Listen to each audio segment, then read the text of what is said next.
Bismillahirrahmanirrahim. Assalamualaikum warahmatullahi wabarakatuh.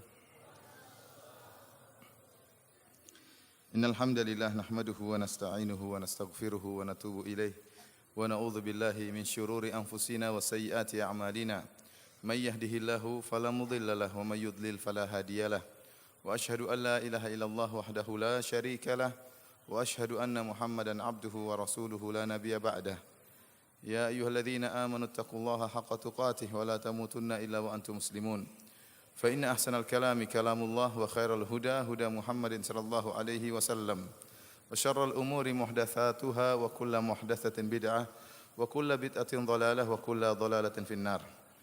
Para hadirin dan hadirat yang dirahmati oleh Allah Subhanahu wa taala, insyaallah pada kesempatan yang berbahagia ini kita akan sama-sama berusaha untuk mengambil faedah-faedah dari surat Al-Kahfi.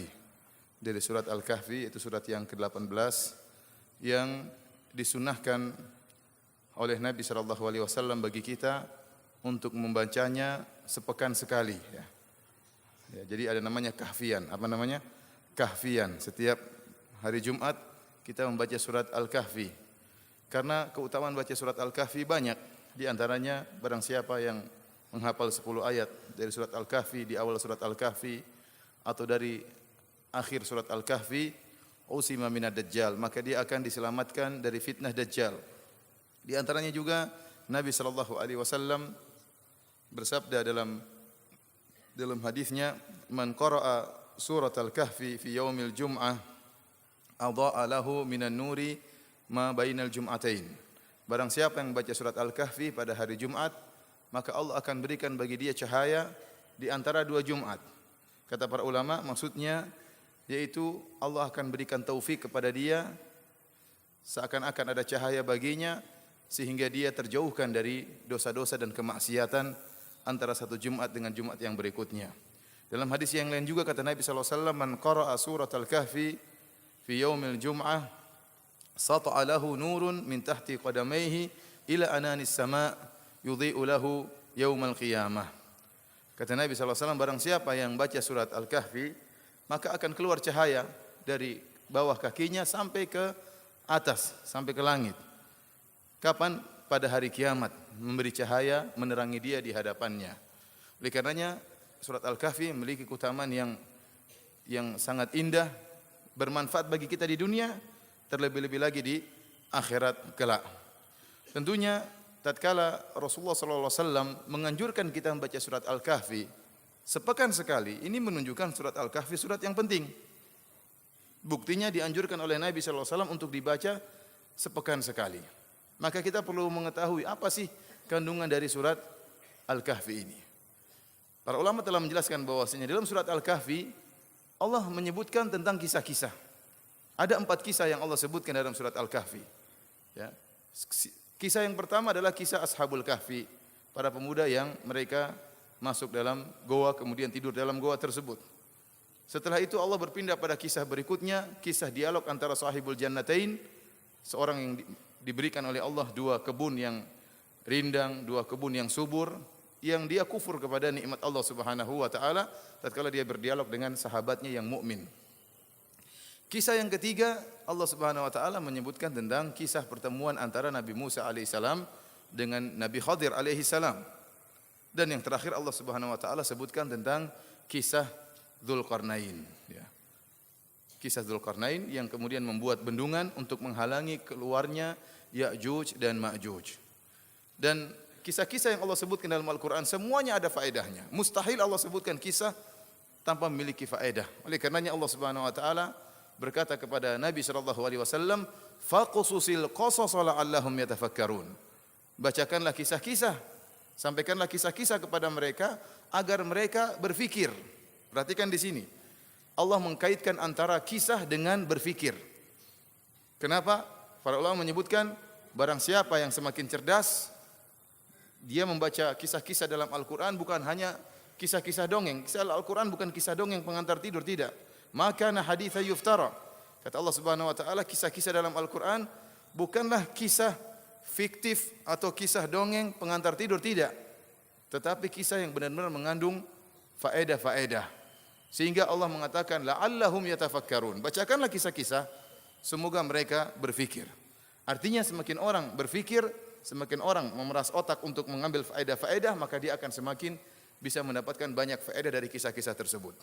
Allah juga berfirman, laqad kana fi qasasihim ibratul liulil albab. Sungguh pada kisah-kisah mereka ada pelajaran bagi siapa? Liulil albab, bagi orang yang berfikir. Orang yang tidak berfikir tidak akan mendapatkan ibrah, tidak akan mendapatkan pelajaran. Maka ini menantang kita untuk merenungkan tentang faedah-faedah dari kisah-kisah yang Allah sebutkan dalam Al-Quran. Dan di antara uslub Allah Subhanahu wa taala dalam menyampaikan keimanan kepada hamba-hambanya adalah dengan metode kisah.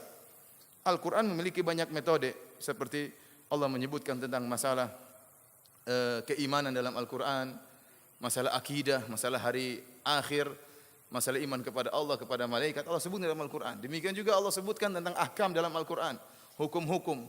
Bahkan Allah juga sebutkan tentang adab-adab dalam Al-Quran. Di antaranya Allah sebutkan kisah-kisah. Dan kisah dalam Al-Quran tidak sedikit, kisah banyak dalam Al-Quran. Ini menunjukkan metode menyampaikan kisah. Kalau kisah itu benar, merupakan metode yang jitu. Karena metode yang digunakan oleh Allah Subhanahu wa taala dengan syarat kisah tersebut makana haditsa yuftara, bukan kisah buat-buatan, tetapi kisah yang benar-benar terjadi. Karena tatkala Allah Subhanahu wa taala menyampaikan kisah, maka seakan-akan itu merupakan praktek nyata dari dalil. Terkadang seorang disampaikan dalil, dia kurang paham bagaimana aplikasinya, bagaimana prakteknya. Namun tatkala disampaikan kisah, inilah praktek dari dalil-dalil yang ada. Para hadirin dan hadirat yang dirahmati oleh Allah Subhanahu wa taala, karenanya pada kesempatan yang berbahagia ini kita akan menyampaikan kisah pertama yang Allah sebutkan dalam surat Al-Kahfi, yaitu kisah Ashabul Kahfi, para pemuda yang mereka tidur dalam goa dengan waktu yang sangat lama. Al-Hafidz Ibnu Katsir rahimahullah dalam tafsirnya menyebutkan sebab nuzul surat Al-Kahfi dari riwayat yang diriwayatkan oleh Muhammad bin Ishaq, ya. Beliau menyebutkan bahwasanya sebab nuzul dari surat Al-Kahfi adalah orang-orang musyrikin yang mereka pergi menemui pendeta Yahudi, para pendeta Yahudi. Jadi orang musyrikin ini selalu mencari kelemahan dakwah Nabi sallallahu alaihi wasallam.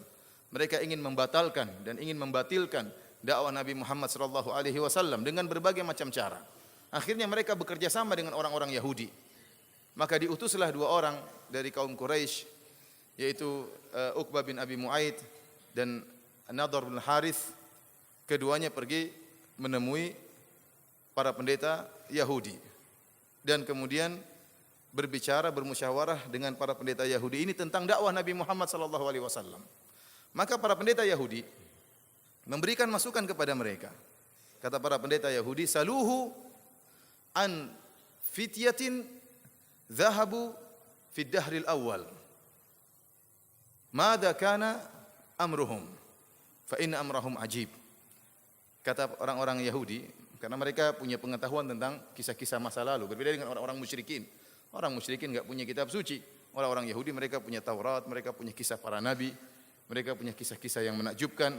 Maka mereka menyuruh orang-orang Quraisy untuk memberi pertanyaan kepada Nabi Muhammad sallallahu alaihi wasallam dengan 3 pertanyaan.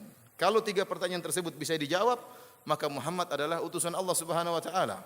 Kalau ternyata Nabi Muhammad SAW tidak bisa menjawab, farrajul mutaqawwil, maka Nabi Muhammad hanyalah seorang pendusta. Pertanyaan pertama, kata pendeta Yahudi, saluhu an fityatin kharaju dhahabu fid dahril awal. Madza kana amruhum? Tanyakan kepada Muhammad tentang kisah para pemuda, beberapa pemuda yang keluar di masa lampau atau di awal hari. Bagaimana kisah mereka? Sesungguhnya kisah mereka menakjubkan. Wasaluhu, dan tanyalah kepada Muhammad sallallahu alaihi wasallam, kepada dia si Muhammad, an rajulin tawafin, tentang seorang pengembara, balagha masyariqal ardi wa magharibiha, yang telah sampai pada timur bumi dan telah sampai pada barat bumi. Madza naba'uhu? Bagaimana kabar lelaki ini? Maksudnya tentang Dzulqarnain. Ini teka-teki yang diberikan oleh para pendeta Yahudi untuk ditanyakan kepada Nabi sallallahu alaihi wasallam. Pertanyaan yang ketiga, saluhu anir ruh. Tanyalah kepada Muhammad tentang ruh. Maka Uqbah bin Abi Mu'aid dan Nadhr bin Harith begitu gembira mendapatkan 3 teka-teki yang ditanyakan oleh pendeta Yahudi untuk ditanyakan kepada Nabi Muhammad sallallahu alaihi wasallam. Pulanglah mereka ketemu para pembesar-pembesar Quraisy. Akhirnya datanglah orang-orang Quraisy mengetes Nabi sallallahu alaihi wasallam. Maka mereka tanya, wahai Muhammad, kabarkanlah kepada kami tentang para pemuda yang keluar di pagi hari, bagaimana kisah mereka. Sungguh kisah mereka menakjubkan. Kalau kita perhatikan, pertanyaan-pertanyaan yang disampaikan oleh para pendeta Yahudi ini adalah pertanyaan ta'jiz, pertanyaan yang memang tidak ingin bisa dijawab. Kalau orang kasih teka-teki, harusnya kasih kata-kata kunci, ya. Tapi kalau pertanyaannya terlalu global, tanyakan kepada Muhammad tentang para pemuda yang keluar di pagi hari, perkara mereka menakjubkan. Ini terlalu global. Para pemuda yang keluar di pagi hari sangat banyak, ya. Ada di Lombok pagi hari keluar, ada di Bima di pagi hari keluar, ya. Ada di Irian para pemuda keluar. Itu terlalu global, ya. Kalau kasih teka-teki, ya, ada para pemuda yang keluar pada tahun sekian atau di abad berapa atau di zaman Nabi siapa. Ini baru mungkin bisa dijawab. Tapi kalau pertanyaannya terlalu global, tanyakan tentang para pemuda yang mereka keluar di pagi hari atau di zaman lampau, bagaimana kisah mereka yang menakjubkan. Tidak disebutkan sama sekali tentang goa. Jadi memang pertanyaan ingin membuat Nabi tidak bisa jawab. Pertanyaan kedua pun demikian, sangat global, sangat umum. Saluhu an rajulin tawafin. Tanyalah kepada Muhammad tentang seorang pengembara yang telah sampai ke barat bumi maupun ke timur bumi. Mana ba'uhu, bagaimana kisah orang ini. Ini juga namanya pengembara banyak. Bajak laut pun sampai ke timur bumi, sampai ke barat bumi. Padahal maksud dia adalah siapa? Dzulqarnain. Kemudian tanyakan kepada dia tentang ruh.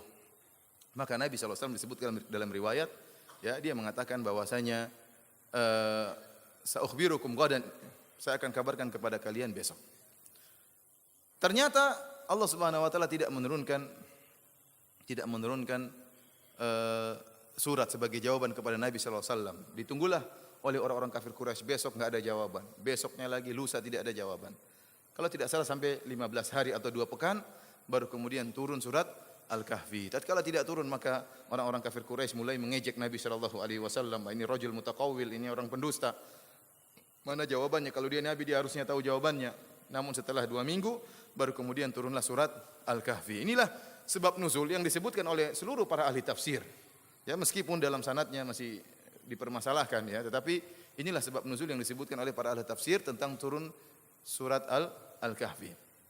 Kita akan bacakan surat Al-Kahfi tersebut dengan tafsiran yang ringkas yang saya ambil dari beberapa buku. Yang paling utama adalah 4 buku, yaitu tafsir Ibnu Katsir, kemudian tafsir Al-Qurtubi, kemudian tafsir Abdurrahman bin Nasr Sa'di, dan tafsirnya Adwa'ul Bayan, yaitu Asy-Shinqiti rahimahumullahu jami'an. Allah Subhanahu wa taala berfirman, yang punya Al-Qur'an tolong dibuka, yang punya terjemahan tolong dibuka, ya. Ayat yang pertama, Allah Subhanahu wa taala berfirman, Alhamdulillahilladzi anzala ala abdihil kitaba wa lam yaj'al lahu iwaja. Segala puji bagi Allah yang telah menurunkan kepada hambanya Al-Qur'an. Wa lam yaj'al lahu iwaja, dan Allah tidak menjadikan pada Al-Qur'an tersebut ada kebengkokan, ada kemiringan. Di ayat ini Allah memuji dirinya dengan nikmat yang sangat agung, dan Allah berhak untuk dipuji dengan seluruh nikmat yang Allah berikan kepada kita. Tetapi Allah memilih salah satu nikmat yang sangat agung yang Allah berikan kepada hambanya, yaitu Al-Qur'an. Turunnya Al-Qur'an merupakan nikmat yang sangat agung, nikmat yang sangat besar. Maka Allah khususkan penyebutannya di awal surat Al-Kahfi. Alhamdulillahilladzi anzala ala abdihil kitab. Segala puji bagi Allah yang telah menurunkan bagi hambanya, yaitu Muhammad sallallahu alaihi wasallam, Al-Qur'an. Wa lam yaj'al lahu iwaja, dan Allah tidak menjadikan Al-Qur'an tersebut bengkok. Kata Syekh Muhammad Al-Amin Al-Shinqiti rahimahullah, iwaja, ya, itu adalah suatu kalimat nakirah dalam konteks penafian. Walam yaj'al lahu iwaja, dan kami tidak menjadikan kebengkokan dalam Al-Qur'an tersebut. Oleh karenanya kalimat nakirah jika datang dalam bentuk nafi memberikan faedah ta'um, memberikan faedah keumuman. Tidak ada kebengkokan dalam Al-Qur'an dalam segala hal, dalam hukum-hukumnya, dalam kisah-kisahnya, ya, dalam kabar-kabarnya, ya, dalam hikmah-hikmahnya. Tidak ada kebengkokan sama sekali. Wa tammat kalimatu rabbika sidqan wa adla. Dan telah sempurna kalimat-kalimat Rabbmu sidqan wa adla. Sidqan yaitu dalam kabar-kabarnya tidak ada pertentangan, semuanya benar. Adla dalam hukum-hukumnya. Semua hukum-hukum dalam Al-Qur'an semuanya adil.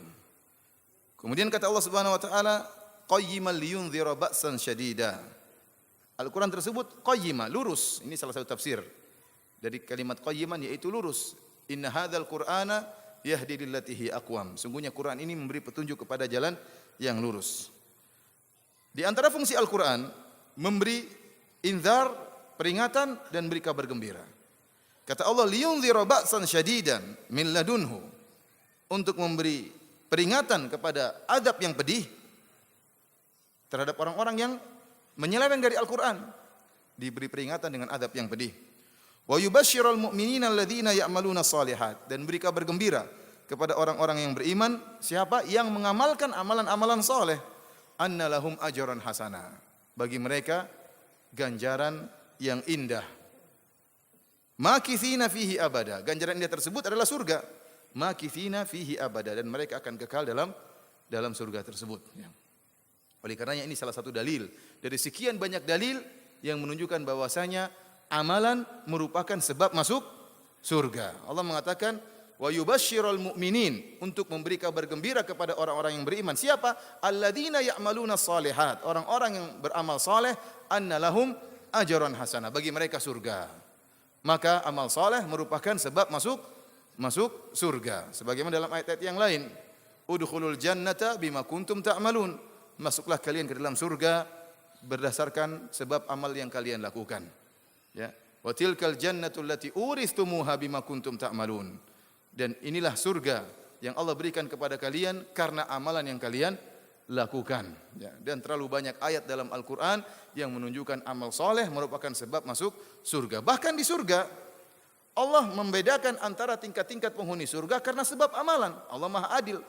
Tidak sama antara seorang yang amalnya luar biasa yang salat malam dengan yang tidak salat malam. Walikullin darajatun mimma amilu, masing-masing derajat sesuai dengan berdasarkan amalan masing-masing. Adapun hadis Nabi sallallahu alaihi wasallam, la yadkhulu ahadukumul jannata bi amalihi, tidak seorang pun dari kalian masuk surga dengan amalannya. Wala anta ya Rasulullah, kau juga tidak masuk surga dengan amalanmu, kata Rasulullah sallallahu alaihi wasallam. Wala ana, saya juga tidak masuk surga dengan amalan saya. Walakin ayyataghammadani Allah bi rahmatihi, akan tapi saya masuk surga karena rahmat Allah Subhanahu wa taala. Para ulama telah menjelaskan bahwasanya yang dimaksud dengan Nabi tidak masuk surga dengan amalannya, artinya amal tersebut bukanlah ya tiket untuk membayar surga.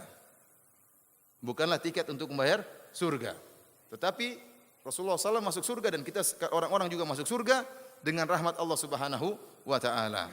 Kenapa? Karena amal kita ini tidak cukup untuk membayar surga. Ya ikhwan, sebagaimana telah kita sampaikan tentang pesona akhirat.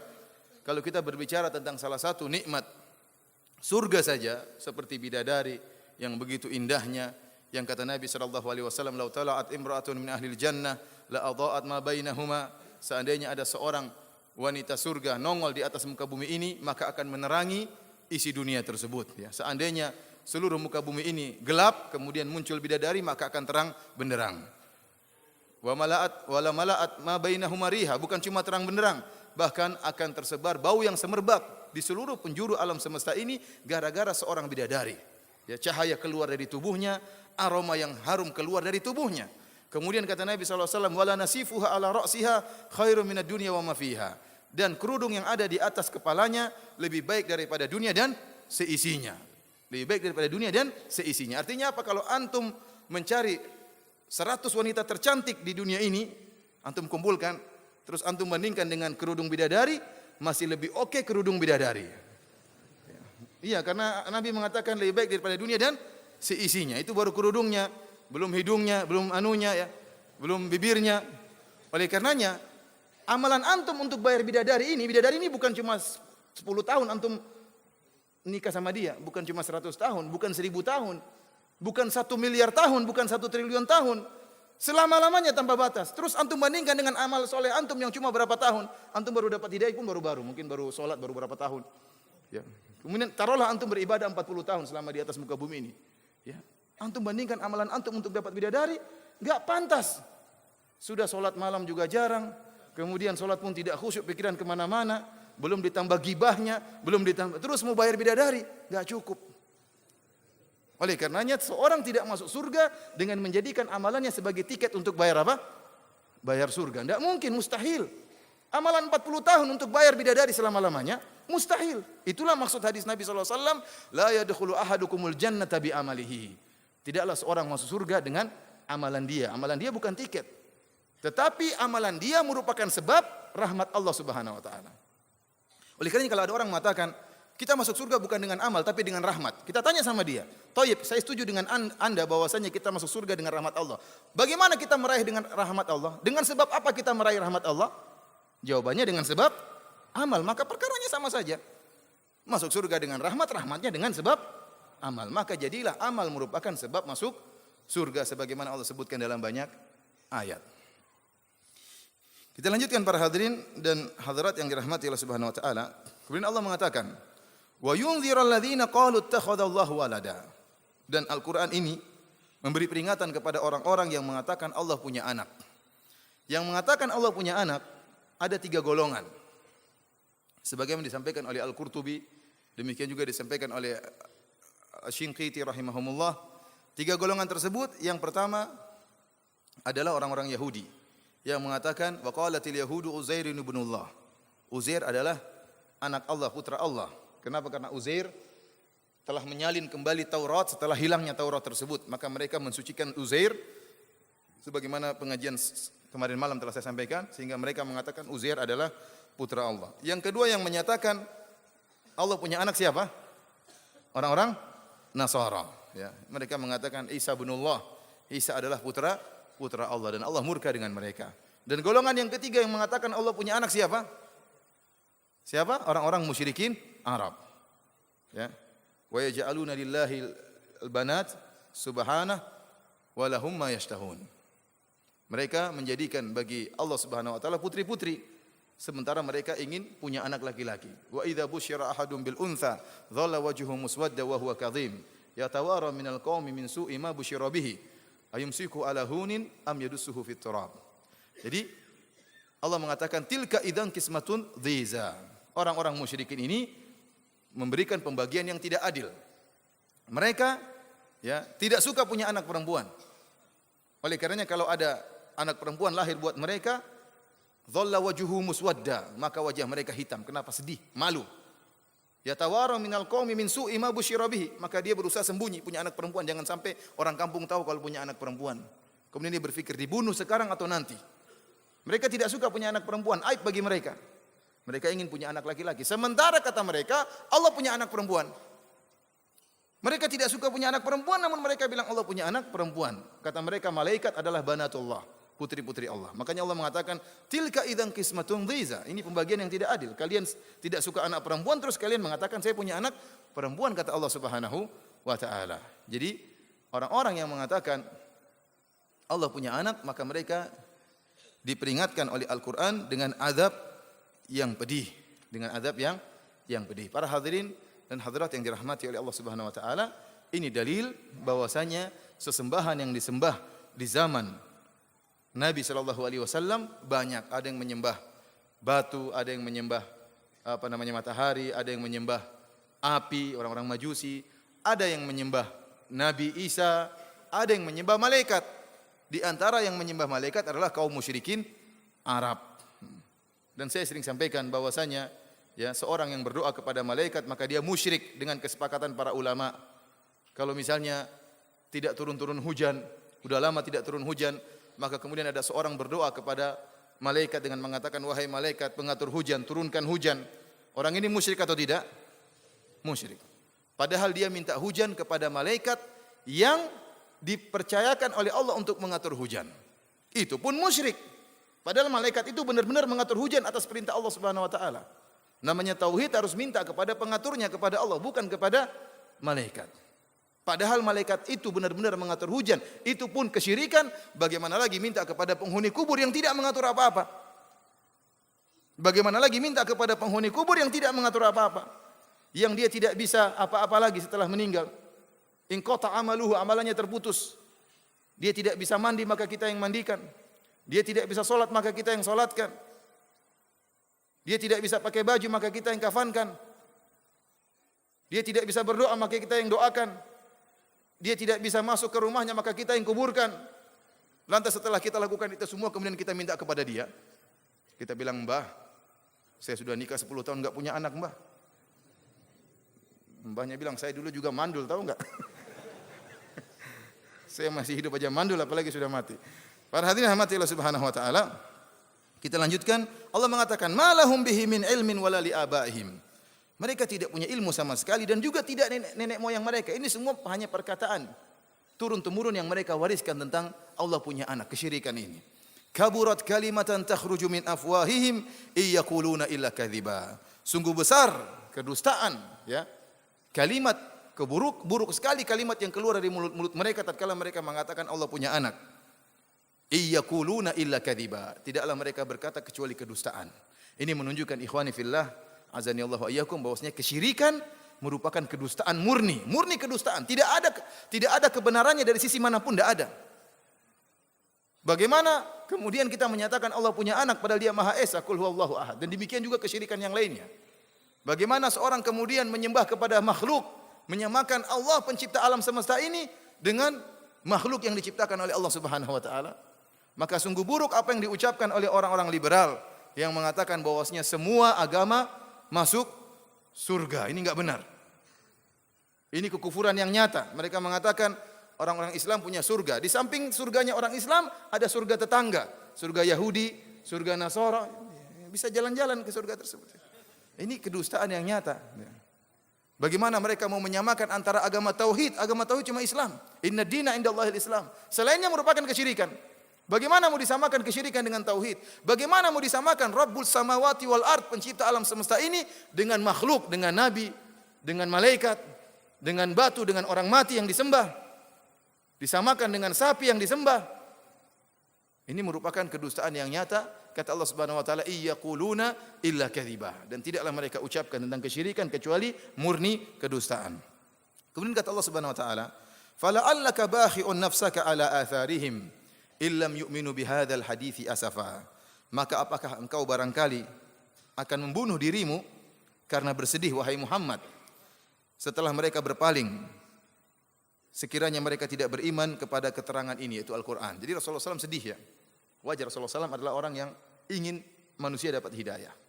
Maka tatkala dia berdakwah kepada orang-orang musyrikin berpaling dari Nabi SAW, menjauhi Nabi SAW, maka Nabi bersedih.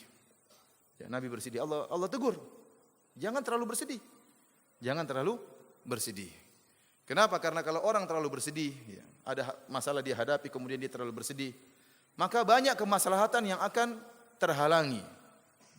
Orang kalau misalnya berdakwah kemudian dicela, kemudian dia mikir celaan tersebut, akhirnya dia tidak ngisi pengajian, akhirnya dia mungkin kurang perhatian sama istrinya, akhirnya dia mungkin kurang perhatian terhadap anak-anaknya. Kenapa? Terlalu sedih. Kita akan mengalami banyak permasalahan yang buat kita bersedih. Sedih wajar, tapi jangan berlebih-lebihan. Nabi SAW ditegur oleh Allah Subhanahu wa taala. Fala tadhhab nafsuka alaihim hasarat. Ya, kata Allah Subhanahu wa taala, jangan kau wala tahzan alaihim. Jangan kau sedih terhadap mereka. Jangan kau terlalu menyesal dengan kepergian mereka. Demikianlah namanya dakwah. Ada yang dapat hidayah dan ada yang disesatkan oleh Allah Subhanahu wa taala. Maka Allah menegur Nabi tatkala orang-orang musyrikin pergi meninggalkan Nabi bacakan Al-Qur'an, mereka berpaling, maka Nabi bersedih. Allah mengatakan, "Fala'allaka bakhi'un nafsak." Jangan sampai kau terlalu bersedih sehingga membunuh dirimu karena kesedihan yang berlebihan. Kemudian Allah jelaskan, "Inna ja'alna ma 'alal ardi zinatan laha linabluwahum ayyuhum ahsanu amala." Sungguhnya kami telah menjadikan apa yang ada di atas muka bumi ini sebagai perhiasan bagi bumi tersebut. Buat apa? Linabluwahum ayyuhum ahsanu amala, agar kami menguji manusia mana di antara mereka amalannya yang terbaik. Wa inna laja'iluna ma 'alaiha sa'idan juruza, dan kami akan menjadikan apa yang ada di atas muka bumi tersebut menjadi tanah yang tandus lagi rata. Ya, jadi seakan-akan ada dua tafsiran di kalangan para ulama tentang wa inna laja'iluna ma 'alaiha sa'idan juruza, kami akan menjadikan tanah tersebut tanah yang tandus. Ada yang mengatakan bahwasanya ini perumpamaan tentang dunia. Bahwasanya dunia itu indah namun akan sirna. Sebagaimana tumbuh-tumbuhan dalam ayat yang lain, sebagaimana tumbuh-tumbuhan yang kemudian tumbuh di atas muka bumi tersebut dalam keadaan hijau, kemudian akhirnya mengering, kemudian hilang, kemudian jadi tanah yang tandus, demikianlah dunia ini akan hilang. Tafsiran yang kedua mengatakan bahwasanya yang dimaksud oleh Allah dengan ayat ini bahwasanya kami akan menjadikan bumi ini sebagai padang mahsyar. Sa'idan juruza, akan kami jadikan datar dan tandus, dan itu adalah kondisi padang mahsyar pada hari kiamat. Allah mengatakan, yauma tubaddalul ardu ghairal ard. Hari di mana kami mengganti bumi dengan bumi yang lain. Wa idzal ardu muddat, tatkala bumi ditarik. Ya. Artinya bumi yang tadinya bulat ditarik menjadi rata oleh Allah Subhanahu wa taala. Kapan terjadinya? Pada hari kiamat. Allah hancurkan gunung-gunung yang ada di atas muka bumi tersebut. Wa yas'alunaka 'anil jibal faqul yansifuha rabbi nasfa fayadharuha qa'an safsafa la tara fiha iwaja wala amta. Mereka bertanya kepada engkau tentang gunung, wahai Muhammad, katakanlah bumi tersebut akan dihancurkan oleh Allah Subhanahu wa taala dengan sehancur-hancurnya. Maka kau akan melihat bumi tidak ada gunungnya dan tidak ada lembahnya, rata, dijadikan datar. Itu di padang mahsyar, baru kemudian manusia akan dikumpulkan di padang tersebut. Artinya seakan-akan Allah mengatakan, wahai Muhammad, jangan kau terlalu bersedih dengan mereka. Kehidupan dunia cuma sebentar. Keindahan bumi yang kau lihat ini akan selesai, akan sirna, akan berganti dengan hari kiamat. Maka jangan kau terlalu bersedih, teruskan dakwahmu.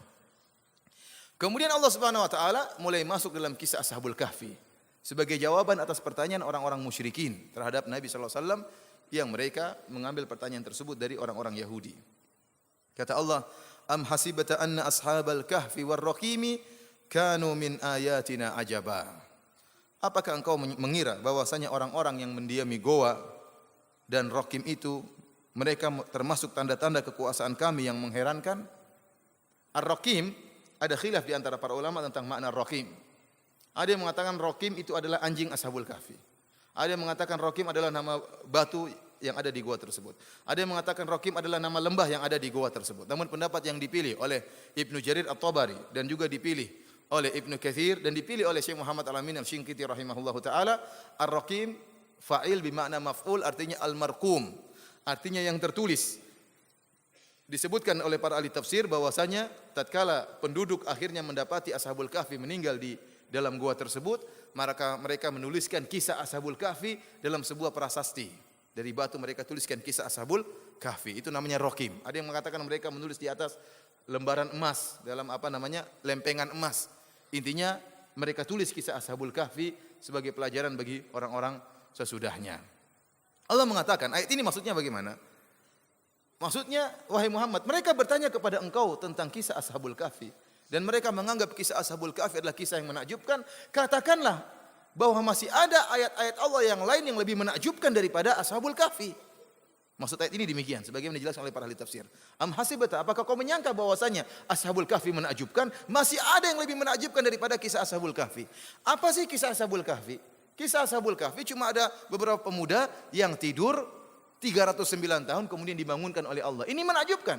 Tetapi yang lebih menakjubkan lebih banyak. Penciptaan langit ini menakjubkan. Penciptaan manusia dari tidak ada menjadi ada. Ini menakjubkan. Daripada hanya sekedar tidur 300 tahun kemudian bangun lagi. Manusia dari air mani menjadi manusia ini menakjubkan. Penciptaan bumi menakjubkan. Langit yang begitu luasnya menakjubkan. Isra Mi'raj menakjubkan.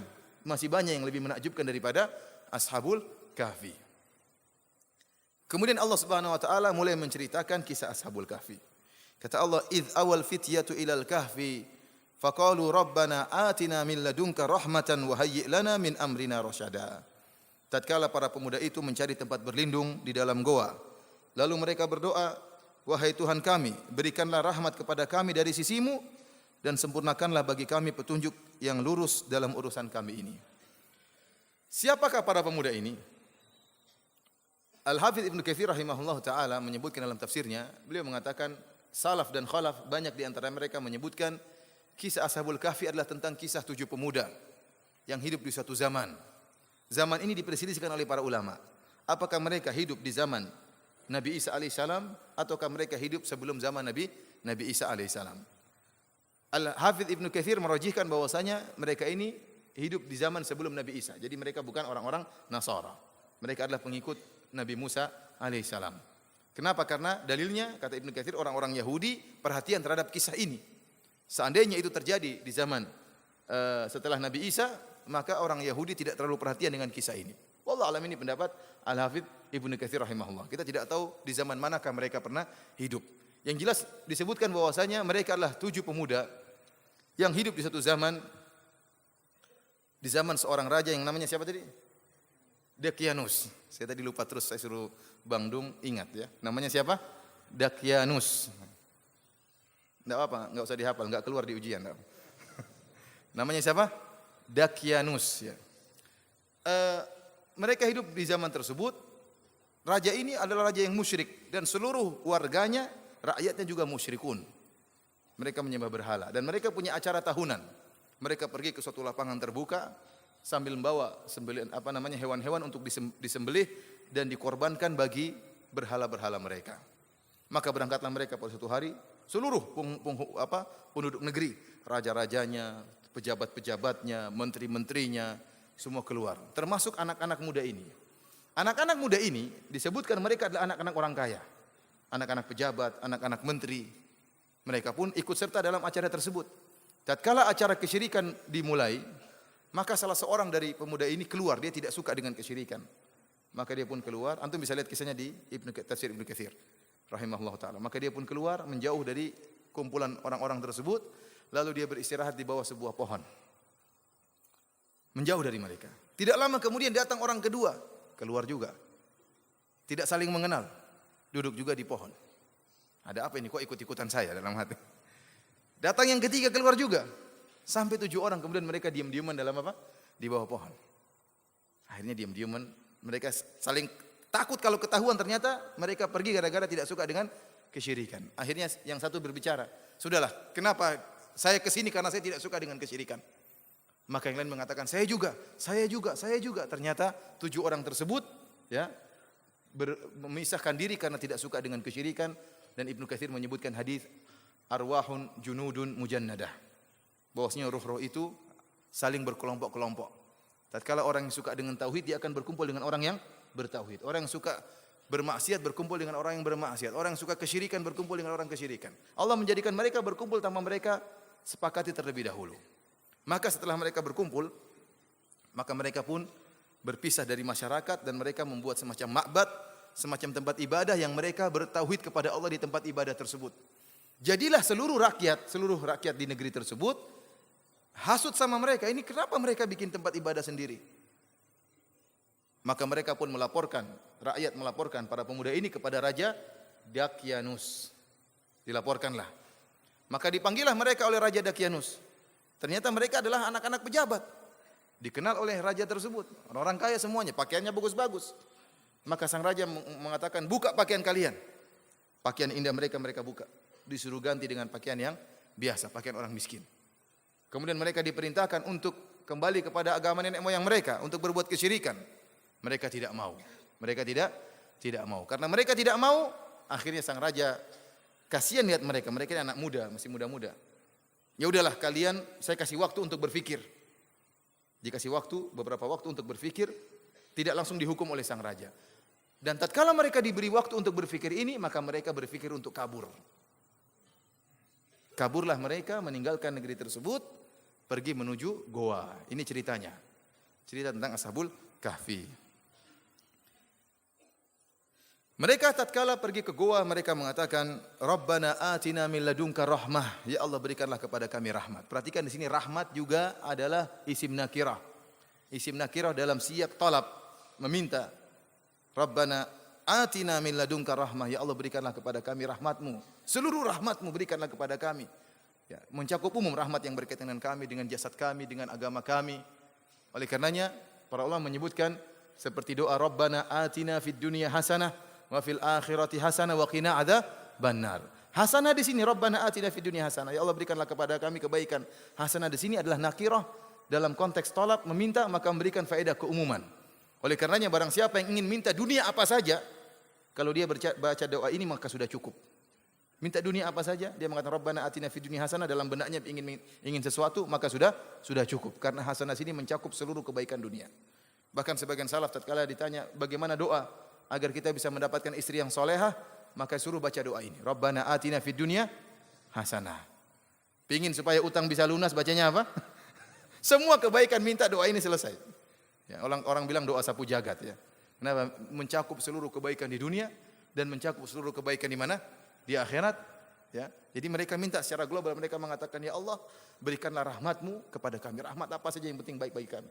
Mereka tidak minta rahmat tertentu. Mereka mengatakan, atina min ladunka rahmah, berikanlah rahmat kepada kami. Maka Allah kabulkan.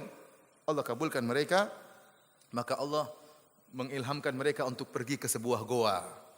Lalu mereka masuk dalam goa tersebut, Allah tidurkan mereka. Kata Allah, fadarabna ala adhanihim fil kahfi sinina adada. Maka kami pun menutup telinga-telinga mereka dalam goa Al-Kahfi bertahun-tahun lamanya. Dan ini kata para ulama menunjukkan mereka tidurnya pulas. Kenapa telinga mereka benar-benar ditutup dan Allah menggunakan kalimat darabna. Kami kalau bahasa Arab katanya mukul, artinya benar-benar ditutup, benar-benar ditutup telinga mereka sehingga tidak ada suara kecil pun yang mereka dengar. Ya. Karena kalau orang tidur kemudian masih dengar-dengar sesuatu berarti belum pulas. Ini dia mau tidur berapa tahun? Mau 300 tahun, jadi harus pulas. Benar-benar tutup. Oleh karenanya sering kita tidur, kita baru tidur gini dan kita sudah ngorok, tahu-tahu orang bicarain kita, itu gimana orang itu? Kita dengar dia gibahin kita. Padahal kita belum tidur pulas, tapi sudah sempat ngorok dan ngorok saya ingatkan, ngorok bukan berarti tanda apa? Tanda kepulasan. Belum tentu pulas. Oleh karenanya saya pernah mengalami sendiri, bukan saya yang ngorok ya. Jadi saya naik mobil sama seorang supir dan kita waktu itu berjalan dari Jakarta menuju Jawa Timur balik lagi ke Jakarta. Dia nyetirin sebulan penuh nyetirin saya dan keluarga. Di tengah perjalanan, di tengah malam, istri, anak-anak semua sudah tidur. Tiba-tiba saya juga sudah tidur, setengah tidur, tahu-tahu saya dengar orang ngorok. Saya cek istri saya, bukan, anak-anak juga. Supir saya yang sedang ngorok. Ini demi Allah ini wali nih. Saya bilang, kamu tidur ya? Oh enggak Ustaz. Tadi udah ngorok subhanallah. Saya berhenti. Jadi saya katakan ngorok belum tentu menunjukkan apa? Kepulasan. Kan disebutkan dalam hadis para sahabat menunggu Nabi kelamaan mereka sampai terdengar suara ngorokan mereka. Kemudian mereka sholat tanpa wudu. Paham? Berarti ngorok belum tentu menunjukkan kepulasan. Yang menunjukkan kepulasan tidak sadar dengan kondisi sekitar. Sehingga para ulama mengatakan kalau orang sudah memegang sesuatunya itu jatuh, plek, dia tidak dengar, itu berarti tidur yang membatalkan wudu. Jadi Allah mengatakan di sini, "Fadharabana ala adhanihim fil kahfi sinina adada." Kami tutup telinga mereka, artinya benar-benar mereka tidur pulas, tidak ada sedikit suara pun yang mereka dengar. Tsumma ba'athnahum lina'lama ayyul hizbaini ahsa lima labithu amada. Kemudian kami bangunkan mereka agar kami mengetahui mana di antara dua golongan yang lebih tepat menentukan berapa lama mereka tidur. Hizbain di sini, dua golongan ini ada khilaf di antara para ulama. Ada yang mengatakan hizbain dua kelompok ini adalah di antara para ashabul kahfi tersebut karena mereka waktu bangun, kamu tidur berapa tahun? Ada khilaf di antara mereka. Ada yang mengatakan kita tidur sehari, ada yang mengatakan setengah hari, khilaf di antara mereka. Ada pendapat yang mengatakan maksudnya adalah perdebatan antara ashabul kahfi dengan penduduk negeri. Penduduk negeri mengatakan kalian tidur sudah lama, mereka mengatakan oh tidak, kita baru tidur cuma sehari. Khilaf di antara mereka. Intinya ada perdebatan di antara dua kelompok dan Allah membangunkan mereka agar mereka tahu mana yang lebih tepat ya, berapa lama mereka tidur. Kata Allah, "Nahnu naqussu 'alaika naba'ahum bil haqq." Kami mengkisahkan kepada engkau hai Muhammad kisah mereka dengan kebenaran. Kisah ini benar. Innahum fityatun amanu bi rabbihim wa zidnahum huda. Mereka adalah para pemuda yang beriman kepada Rabb mereka dan kami tambahkan kepada mereka petunjuk. Ibnu Katsir rahimahullah menyebutkan ini dalil bahwasanya para pemuda lebih mudah menerima petunjuk. Para pemuda lebih mudah untuk menerima dakwah, berbeda dengan orang-orang tua. Kepala batu. Kemudian apa? Keras kepala, angkuh. Merasa sudah banyak makan garam sehingga keasinan. Yang muda-muda tidak begitu, tidak ada keangkuhannya. Oleh karena Ibnu Katsir menyebutkan, mohon maaf orang tua ya enggak, saya bicara tentang mereka ya, bukan tentang antum. Oleh karena Ibnu Katsir menyebutkan, lihatlah bagaimana Nabi sallallahu alaihi wasallam. Nabi sallallahu alaihi wasallam tatkala di Mekah, dakwah Nabi yang nerima siapa? Anak-anak muda, seumuran Nabi atau lebih muda daripada Nabi. Jarang orang tua. Siapa yang terima dakwah Nabi? Abu Bakar lebih muda daripada Nabi. Umar lebih muda daripada Nabi. Semuanya, Ibnu Mas'ud lebih muda, ya. Utsman semuanya lebih muda daripada Nabi sallallahu alaihi wasallam. Yang tua-tua kepala batu. Abu Jahal, Abu Lahab, Umayyah bin Khalaf, kepala batu semua. Kenapa? Mereka merasa ini anak baru kemarin sore. Kemudian mendakwahi kami. Ini kenyataan yang ada berlaku setiap zaman. Kebanyakan dakwah diterima oleh anak-anak muda. Coba sekarang anak muda angkat tangan. Ya orang tua lebih sedikit. Biasanya lebih sedikit. Ya, biasanya lebih sedikit. Karenanya ikhwani fillah wa fiddin azanillahu wa iyyakum berbeda tatkala di Madinah. Tatkala di Madinah perkaranya sebaliknya sebagaimana pernah saya jelaskan. Bahwasanya orang-orang para pembesar di kota Madinah semuanya sudah pada meninggal dunia dalam perang Bu'ath, yang masih tersisa cuma Abdullah bin Ubay bin Salul. Ini yang tersisa sehingga dialah yang kemudian menjadi gembongnya orang-orang munafik. Namun yang ada kaum Ansar, Khazraj dan kaum Aus rata-rata anak muda. Maka Nabi cukup mengutus siapa? Mus'ab bin Umair yang muda juga. Diutus untuk mendakwahi mereka, mereka dapat hidayah. Kenapa? Karena ini dakwah anak-anak muda. Dan kenyataannya demikian. Oleh karenanya sering ikhwan-ikhwan tatkala mereka berdakwah dan alhamdulillah berhasil, dengan tatkala orang-orang tua tidak terima mereka bikin sekolah. Bikin TPA. Ya. Anak-anak kecil yang sekolah, anak-anak kecil yang belajar ngaji. Ya. Bapaknya tidak mau, biarin aja bapaknya. Ntar lagi selesai mereka. Yang muda-muda yang diperhatikan. Bukan begitu maksudnya. Artinya, ya udah kalau orang tua tidak mau ya sudah tidak apa-apa, jangan putus asa, ya jangan sedih yang muda-muda ini karena mereka sebentar lagi apa? Selesai ya. Yang muda-muda ini yang nanti akan melanjutkan dakwah. Ternyata subhanallah, ini terjadi aja anak-anak tersebut pintar, mulai berubah akhlaknya, hafal doa masuk WC, keluar WC, hafal doa mau makan, kemudian setelah makan hafal doa mau tidur. Ayahnya merokok juga ditegur, "Bi, haram itu." Kaget. Coba kalau kita yang tegur kita ditampar mungkin. Tapi anaknya yang tegur, dia kagum, anaknya tegur saya merokok. Dia bahagia. Anaknya bernahi mungkar. Akhirnya dia tertarik, lama-lama ikut apa? Dakwah dari anak-anaknya. Oleh karenanya demikianlah kondisi dakwah, kebanyakan yang menerima adalah anak-anak muda karena yang tua-tua punya keangkuhan, punya ego, ya, punya merasa lebih hidup lebih dulu, lebih banyak makan garam, ya. Sehingga keasinan. Kita lanjutkan, Allah Subhanahu wa taala berfirman, "Wa rabatna 'ala qulubihim idz qamu faqalu rabbuna rabbus samawati wal ardi lan nad'u min dunihi ilaha faqad qulna idzan syatata." Kami pun mengikat hati mereka, itu kami menyabarkan mereka. Kapan? Idz qamu, tatkala mereka berdiri. Banyak ahli tafsir menyatakan tatkala mereka dipanggil oleh sang raja, disuruh untuk kembali kepada agama nenek moyang mereka atau mereka akan dirajam sampai mati. Tatkala mereka dipanggil, ketahuan dipanggil. Ada dua pilihan, cuma dua pilihan. Kembali kepada kesyirikan atau kami rajam sampai mati. Tatkala itu Allah tegarkan diri mereka. Mereka tetap mengucapkan al-haq. Dan ini dalil bahwasanya kalau orang ingin mencari kebenaran, Allah akan sabarkan. Allah akan sabarkan. Ini Allah sebutkan dalam Al-Qur'an. Contohnya seperti kisah Ummi Musa, ibunya Nabi Musa, ibunya Nabi Musa. Allah Subhanahu wa taala menyatakan in kadat la tubdi bihi laula an rabatna ala qalbiha litakuna minal mu'minin. Hampir-hampir tatkala Nabi Musa diambil oleh si kecil Musa, tatkala dilepaskan di Sungai Nil, kemudian diambil oleh kerajaan Firaun, dilihat oleh ibunya Nabi Musa. Dia ingin ngomong itu anak saya mau diambil. Hampir-hampir dia ucapkan itu anak saya, namun Allah sabarkan dirinya. Maka dia pun bisa bertahan. Ya, kalau enggak dia bisa, oh itu anak saya, malah bahaya. Kemudian juga tatkala kaum mukminin tatkala berperang dalam perang Badar, bayangkan 300 lawan 1000 orang. Waliyarbitu ala qulubihim. Walau yarbitu ala qulubikum, ya, dalam ayatnya, saya lupa ayatnya, ya, dan agar Allah Subhanahu wa taala liyutsabbita bihil aqdam, ya, agar kemudian kami sabarkan hati-hati mereka karena sekarang repot 300 melawan 1000 orang. Itu ujian yang berat dan demikian juga ujian dialami oleh para pemuda ini. Mereka menghadapi ujian yang berat. Ujian yang mereka hadapi, pertama saya katakan mereka anak-anak orang kaya. Mereka anak-anak orang kaya. Kemudian mereka harus hidup miskin. Kenapa? Diusir dari negerinya. Pakaiannya disuruh ganti dengan pakaian orang miskin. Dan ini merupakan kesulitan tersendiri. Biasa hidup dengan hidup yang mewah, maka harus ditinggalkan hidup yang mewah tersebut demi tauhid kepada Allah Subhanahu wa taala. Kemudian harus pergi ke mana? Ke goa yang tidak ada makanan di situ, tidak ada minuman di situ, yang biasanya mungkin tidur di kasur harus tidur di goa, di atas tanah. Ini ujian tersendiri. Maka kalau Allah tidak sabarkan mereka, mereka tidak bakalan sabar.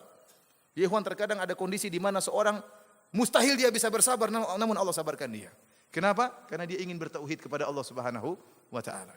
Kemudian di antara kesabaran yang harus mereka hadapi, ya mereka harus menyelisihi seluruh penduduk negeri. Bayangkan seluruh penduduk negeri semuanya musyrikin. Bapak-bapak mereka, mama-mama mereka, semuanya musyrikin. Cuma 7 orang ini yang tidak musyrik. Ini berat, menyelisihi masyarakat yang terjerumus dalam kemaksiatan, yang terjerumus dalam kesyirikan, dicerca oleh mereka, dihina oleh mereka. Ini butuh kesabaran. Oleh karenanya Allah mengatakan, wa rabatna ala qulubihim. Kami mengkokohkan hati mereka untuk mereka bersabar. Idz qamu faqalu rabbuna. Tatkala mereka diancam oleh sang raja, kembali kepada kesyirikan atau tidak kami rajam kalian. Maka mereka dengan berani mengatakan, Rabbuna Rabbus samawati wal ardi lan nad'uwa min dunihi ilaha. Kami tidak akan berbuat kesyirikan wahai raja. Raja siapa tadi namanya? Daknius. Apa? Daknius. Hah? Bukan Daknius. Ibnu Katsir menyebutkan apa? Mungkin dalam riwayat yang lain saya enggak tahu, Allah alam. Ada ius-iusnya pokoknya. Akhirnya mereka berkata di hadapan sang raja, kami tidak menyembah kecuali pencipta langit dan bumi, kecuali penguasa langit dan bumi. Lan nad'u min dunihi ilaha. Kami tidak akan berdoa kepada selain Allah Subhanahu wa taala. Laqad qulna idzan syatata. Kalau kami sampai berdoa kepada selain Allah, kami berbuat kesyirikan, maka kami telah melenceng jauh dari kebenaran. Haula'i qaumun attakhadhu min dunihi ilaha. Bayangkan, mereka berani mengucapkan al-haq di hadapan sang raja langsung. Ini perlu kesabaran, ya. Perlu kesabaran, bukan mereka ngomong di belakang, tidak, di depan sang raja. Oleh karena Nabi SAW mengatakan, afdhalul jihad kalimatu haqqin inda sultanin jair. Jihad yang paling utama, yang paling afdal adalah berkata kebenaran langsung di hadapan apa? Inda, di sisi sang raja langsung. Siapa tahu dia dapat hidayah. Dan ini spekulasi tinggi. Bisa jadi sang raja tersentak dapat hidayah, bisa jadi dia marah, dia bunuh. Makanya dikatakan afdhalul jihad. Bukan bikin kacau di belakang, ngomong dari belakang, bikin provokasi masyarakat, ya. Di sini mereka berbicara langsung di hadapan sang raja. Kemudian mereka mengatakan, haula'i qaumun attakhadhu min dunihi ilaha. Kaum kami, artinya termasuk kau sang raja, ya. Kaum kami telah mengambil sesembahan-sembahan selain Allah. Laula ya'tuna 'alaihim bisultanin bayyin. Seandainya mereka datangkan dalil bahwasanya sembahan-sembahan mereka merupakan Tuhan, tidak ada dalilnya. Faman adzlamu mimman iftara 'ala Allahi kadziba. Dan siapa yang lebih zalim dari orang yang berbuat kedustaan terhadap Allah Subhanahu wa taala? Seakan-akan mereka berkata, dan kezaliman apa yang lebih besar daripada kesyirikan? Tidak ada kezaliman yang lebih besar daripada kesyirikan.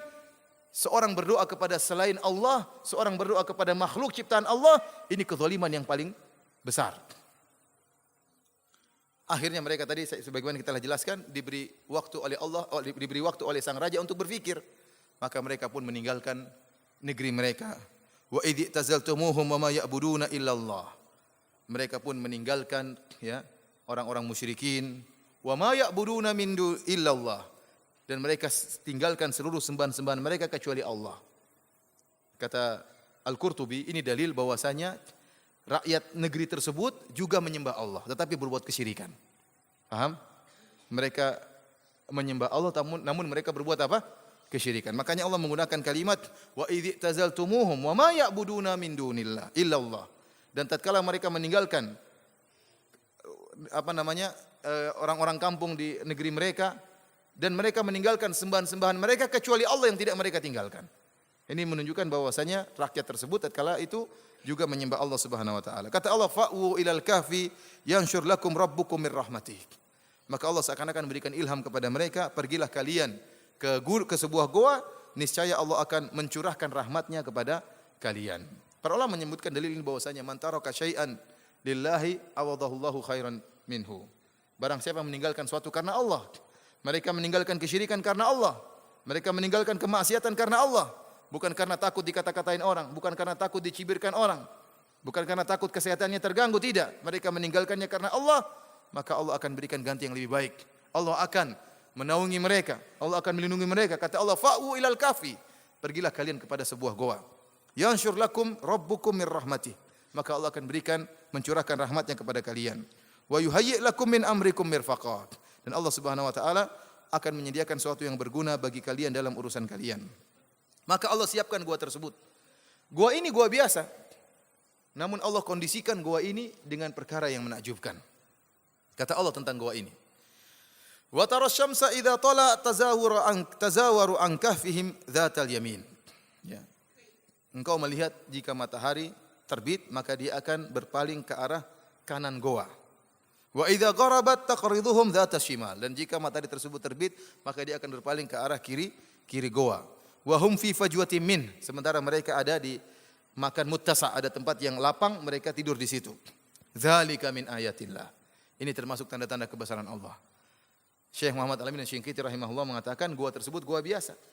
Gua biasa, ada pintunya, ada mulut goanya, ya, terbuka dan dalamnya agak luas, mereka tidur di situ dan sebenarnya matahari bisa masuk kepada mereka, namun Allah palingkan cahayanya. Paham?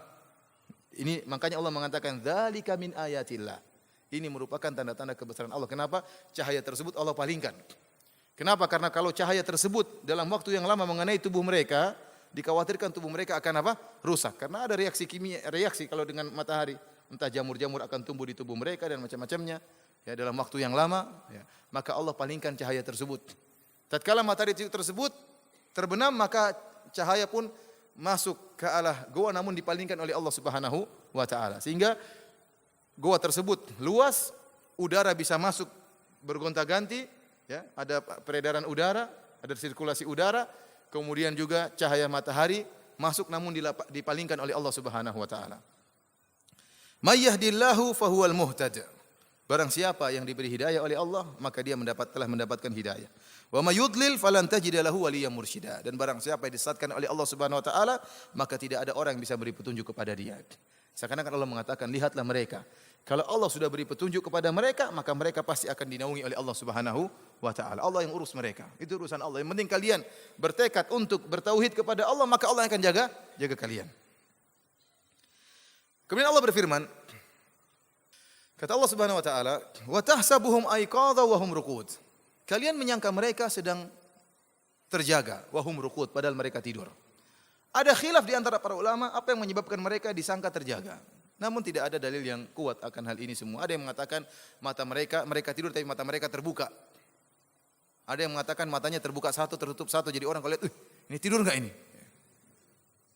Ada yang mengatakan kenapa? Likathrati taqallubatihim. Mereka sering bolak-balik, seakan-akan orang yang gelisah. Ini tidur enggak ini? Tapi kok lihat lagi, bolak lagi. Dibolak-balik lagi. Makanya Allah mengatakan, "Wa nuqallibuhum dzatal yamini wa dzatal shimal." Kami bolak-balikan mereka ke arah kanan dan ke arah kiri, dibolak-balikan oleh Allah Subhanahu wa taala. Wa kalbuhum basitun dhira'ihi bil wasit. Sementara anjing mereka berada di bagian mulut gua menjulurkan kedua kakinya. Law ittala'ta 'alaihim lawallaita minhum firara wa la mulita minhum ru'ba. Kalau engkau melihat mereka, maka engkau akan lari ketakutan melihat mereka. Jadi Allah menjaga mereka, membuat kondisi mereka kalau seandainya ada orang yang berhasil masuk ke goa, maka dia akan ketakutan kabur. Jadi tidak ada yang bisa mengganggu mereka. Disebutkan oleh para ahli tafsir bahwasanya Raja Daknius mengirimkan prajuritnya untuk mencari para pemuda ini. Karena ingin dihukum, ingin dibunuh. Maka carilah prajurit tersebut dan mereka sudah sampai di pintu goa, namun mereka tidak bisa mengetahui di mana, seakan-akan Allah Subhanahu wa taala telah menutup mata mereka sehingga mereka tidak bisa mengetahui di mana para pemuda tersebut. Mereka mencari-cari, tidak tahu, padahal goa itu goa yang masyhur, namun mereka terlalaikan, dibuat lalai sehingga mereka tidak menemukan di mana para pemuda ini. Ini sama seperti yang terjadi dialami oleh Nabi sallallahu alaihi wasallam bersama Abu Bakar. Tatkala Rasulullah SAW dan Abu Bakar kemudian bersembunyi di Gua Thaur, maka datanglah orang-orang musyrikin di hadapan mereka di mulut goa sampai Abu Bakar ketakutan dan mengatakan, "Lau absara ahaduhum ila tahti qadamaihi la absarana." Seandainya salah seorang dari mereka melihat ke bawah, maka akan lihat kami. Akan lihat kita wahai Rasulullah. Maka Rasulullah SAW mengatakan, "Ya Abu Bakrin, ma dhannukum bitsnaini Allahu thalithuhuma." Wahai Abu Bakar, bagaimana menurut tentang dua orang, Allah yang ketiganya. Yang jelas Allah akan menjaga kita. La tahzan, innallaha ma'ana. Jangan kau sedih, Allah akan menjaga kita. Ya. Jadi meskipun mereka sudah di mulut goa, Allah menutup mata-mata mereka. Adapun kisah bahwasanya ada laba-laba yang kemudian bikin apa? Sarang laba-laba. Ini hadis yang tidak benar, hadis yang lemah. Demikian juga yang dialami oleh Ashabul Kahfi. Meskipun para prajurit sudah mencari mereka, mereka tidak temukan. Padahal di goa tersebut depannya ada anjing lagi apa? Lagi seperti menjaga di mulut goa. Mereka dalam keadaan tidur, kemudian mulut goa tersebut terbuka, ada sirkulasi udara, namun tetap tidak ketahuan. Di antara penjagaan Allah Subhanahu wa taala, Allah mengatakan, "Wa nuqallibuhum dzatal yamini wa dzatal shimal." Allah bolak-balikan mereka. Kenapa? Kata para ulama, Allah ingin sunnatullahnya jalan. Sunnatullah berlaku kalau seorang tidur dalam satu posisi, lama-lama darahnya bisa mengendap pada posisi.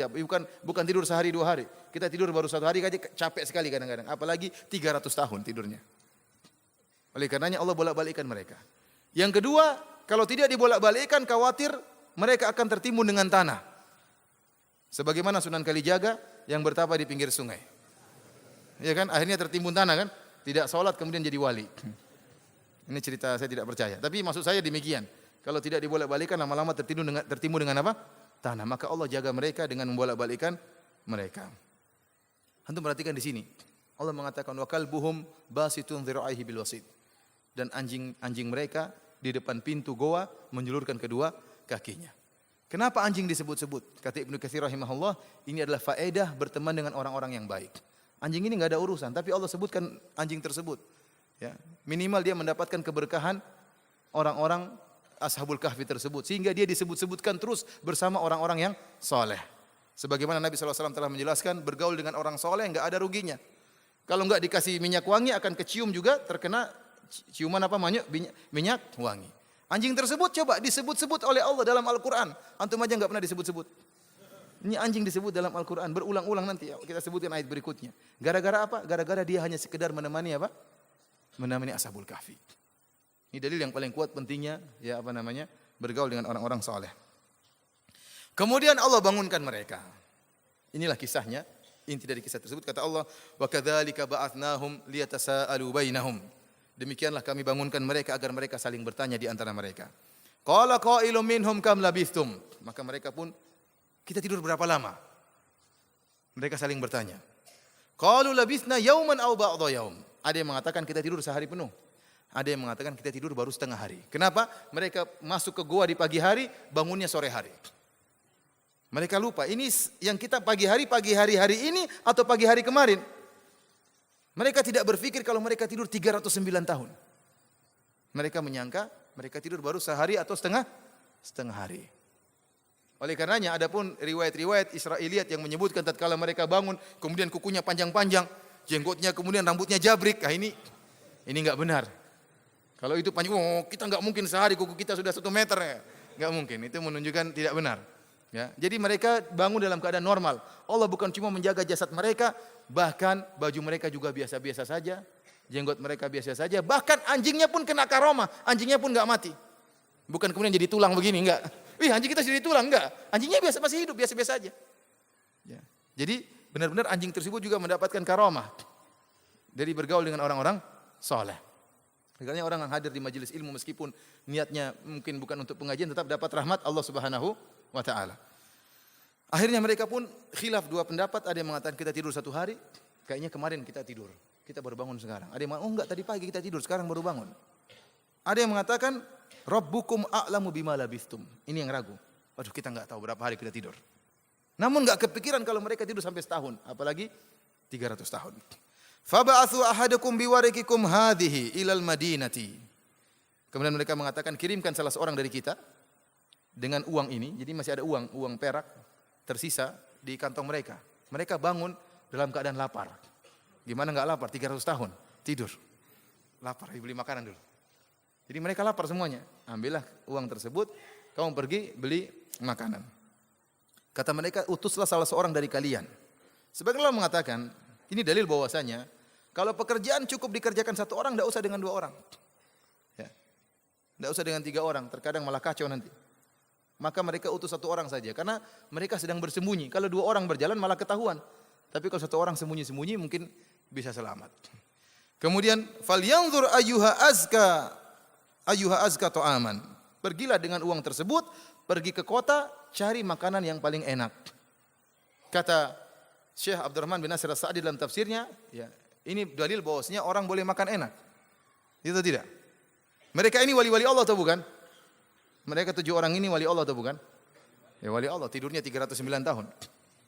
Ternyata mereka cari makanan yang enak. Jadi boleh orang makan enak, boleh. Yang tidak boleh kalau berlebih-lebihan. Ya. Ustadz kok makan enak? Terus Ustadz makan gak enak terus?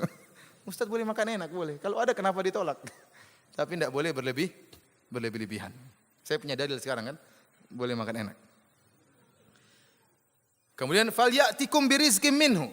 Ini juga kata Syekh Abdurrahman bin Nasir As-Sa'di, ini dalil bahwasanya mereka anak-anak orang kaya. Kenapa? Mereka orang kaya biasa makan enak. Maka tatkala mereka bangun cari makanan yang enak karena itu makanan kebiasaan mereka. Mereka bukan orang miskin. Makanya mereka menyuruh utusan mereka untuk mencari makanan yang enak. Kemudian kata mereka wal yatalattaf, hendaknya dia keluar dengan perlahan-lahan, jangan sampai ketahuan. Wala yusy'iranna bikum ahada, jangan sampai seorang pun tahu di mana kalian. Kenapa kalau ketahuan? Innahum iyadharu alaikum, kalau sampai kita ketahuan, kalian ketahuan, yarjumukum au yu'idukum fi millatihim. Mereka akan merajam kalian sampai mati, atau mereka akan maksa kalian untuk kembali kepada agama nenek moyang mereka, ke dalam kesyirikan. Walam tuflihu idzan abada. Kalau begitu enggak ada keselamatan bagi kalian selamanya. Kalau kita sampai ketahuan, cuma ada dua pilihan. Pilihan pertama, kembali kepada kesyirikan, kalau enggak mau maka dibunuh, dan tidak ada pilihan ketiga. Ini dalil, dijadikan dalil oleh Syekh Muhammad Al-Amin Syinqiti rahimahullahu taala, bahwasanya di antara rahmat Allah kepada umat ini, Allah memberikan keringanan. Famastukrihu alaihi. Barang siapa yang dari umat ini, ya. Inna Allah tajawaza an ummati. Allah memberi keringanan kepada umat ini. Di antaranya apa yang mereka dipaksakan. Umat-umat terdahulu kalau dipaksakan enggak boleh mengucapkan kalimat kufur. Adapun umat Muhammad kalau dipaksakan mengucapkan kalimat kufur, maka ucapkanlah sebagaimana Ammar bin Yasir radhiyallahu taala anhu, dan tidak dihukum sebagai kufur, sebagai orang kafir. Kenapa? Terpaksa. Adapun dalam kisah Ashabul Kahfi, mereka mengatakan yarjumukum au yu'idukum fi millatihim. Cuma dua pilihan, tidak ada pilihan ketiga. Dirajam atau meninggal. Tidak ada dia mengatakan pilihan ketiga, kalau kalian dipaksa maka pura-puralah mengatakan kami setuju. Ini pendapat Syekh Muhammad Al-Amin Asy-Syinqiti rahimahullahu taala. Adapun perhatikan di sini, wal yatalattaf artinya apa tadi? Jalanlah pelan-pelan, ya. Berlakulah lemah lembut, jangan sampai ketahuan. Namun sering kalimat wal yatalattaf ini dijadikan jimat, ya. Iya kan, kalau Al-Qur'an kita warnanya merah. Maksudnya apa warna merah itu? Paling tengah katanya. Paling tengah. Dipotong dijadikan jimat wal yatalattaf. Ya. Padahal maknanya pelan-pelan, jangan sampai ketahuan. Tapi dijadikan apa? Mungkin jimat untuk menghilang kali, wallahu alam. Nah, ini salah. Ayat Al-Quran tidak digunakan untuk jimat. Dibaca bukan untuk menghilang, bukan untuk sakti, tidak ada dalilnya. Ini salah penggunaan, ya. Para hadirin hadirat yang dirahmati Allah Subhanahu wa taala, maka keluarlah orang ini sebagaimana dijelaskan oleh Ibnu Katsir. Dia pun keluar dari goa, kemudian mulailah dia heran lihat kondisi dunia. Ya atau tidak? 300 tahun ini berubah, ya. Ada rumah yang sudah runtuh, ada rumah baru, ada pohon yang sudah tumbang, ada pohon baru. Maka Ibnu Katsir menyebutkan, dia mengatakan, jangan-jangan saya gila. Kenapa dunia berubah seperti ini? Ada yang mengatakan, jangan-jangan saya masih mimpi, maka dia pun, mimpi enggak ya? Enggak, saya sadar. Jalan, tapi dia jalan terus, lapar cari makan. Jalan sehingga dia masuk dalam kota. Maka dia cari makanan. Lihat kondisi manusia sudah berubah, kondisi toko-toko sudah berubah, kios-kios sudah berubah. Namun karena dia lapar, dia pun beli makanan. Dia sudah tawar makanan, maka dia keluarkan uangnya. Uang perak tadi, gambarnya gambar Dark News. Ini uang 300 tahun yang lalu. Ya. Kalau kita kan seperti kita ada uang gambar monyet, Kak. Berapa tahun yang lalu? Sekarang sudah jadi gambar apa? Wallahu alam. Jadi gambar dulu gambar apa? Gambar rajanya, kemudian dia pun bayar. Waktu dia bayar, penjualnya heran, waduh ini dari mana dia ini? Jangan-jangan dapat harta karun. Kamu dari mana? Dari mana? Oh, terjadi perdebatan. Kamu dari mana? Bukankah raja kalian Raja Dark News? Saya kemarin masih di sini saya. Mereka maka terjadi dialog. Akhirnya diangkatlah orang ini, dibawa orang ini menemui raja yang baru. Menemui raja yang baru. Ternyata kisah Ashabul Kahfi ini kisah yang masyhur di negeri tersebut. Meskipun sudah 300 tahun yang lalu. Kenapa? Dulu mereka sadar, dulu ada cerita 7 orang mau dibunuh, dicari oleh prajurit, enggak ketemu-ketemu, hilang. Sehingga raja yang sekarang pun tahu. Ternyata kalian. Maka akhirnya sang raja pun ingin ketemu dengan Ashabul Kahfi yang lainnya. Maka berangkatlah mereka diantar oleh pemuda ini menuju ke goa tersebut. Ada pendapat yang mengatakan bahwasanya akhirnya sang pemuda mengatakan tunggu sebentar, saya akan masuk. Begitu dia masuk tidak kembali lagi. Namun pendapat yang kuat bahwasanya mereka ketemu. Dalilnya firman Allah Subhanahu wa taala, "Wa kadzalika a'tsarna 'alaihim." Maka kami menjadikan mereka ketemu dengan apa?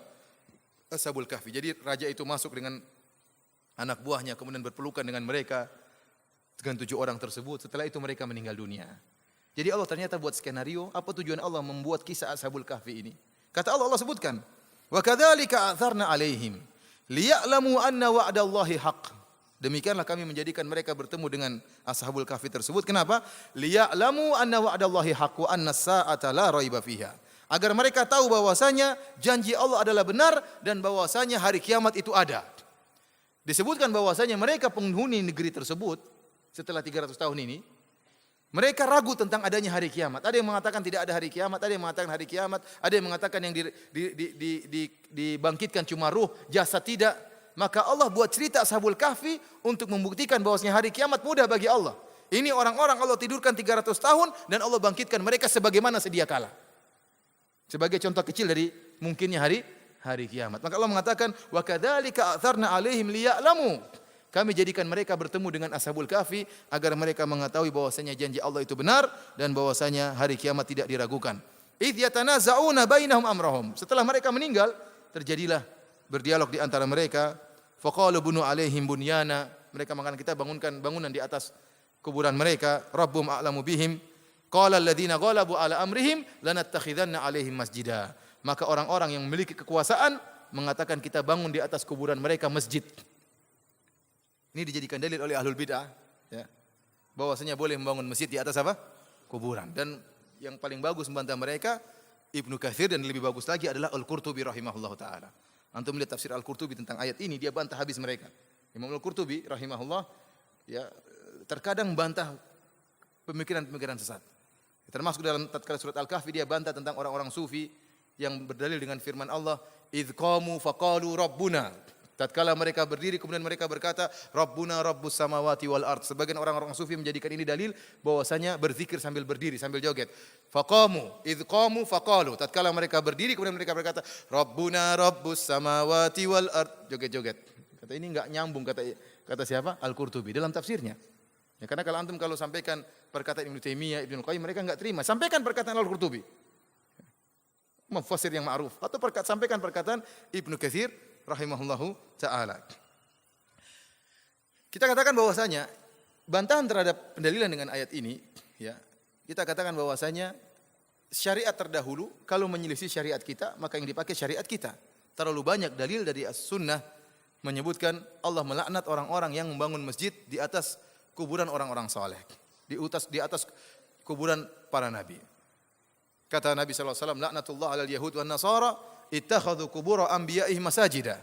Allah melaknat orang-orang Yahudi dan Nasrani, mereka menjadikan kuburan-kuburan nabi mereka sebagai masjid. Dalam hadis yang lain kata Nabi sallallahu alaihi wasallam, "Ulaika idza mata fihim rajulun salih banau ala qabrihi masjida." Mereka itu orang-orang kalau ada orang saleh yang meninggal, dibangunlah masjid di atasnya. Ini dalil terlalu banyak akan hal ini. Ya, membangun masjid di atas kuburan. Lantas bagaimana dengan ayat ini? Kita katakan itu syariat terdahulu dan berbeda dengan syariat yang sekarang. Ini yang pertama.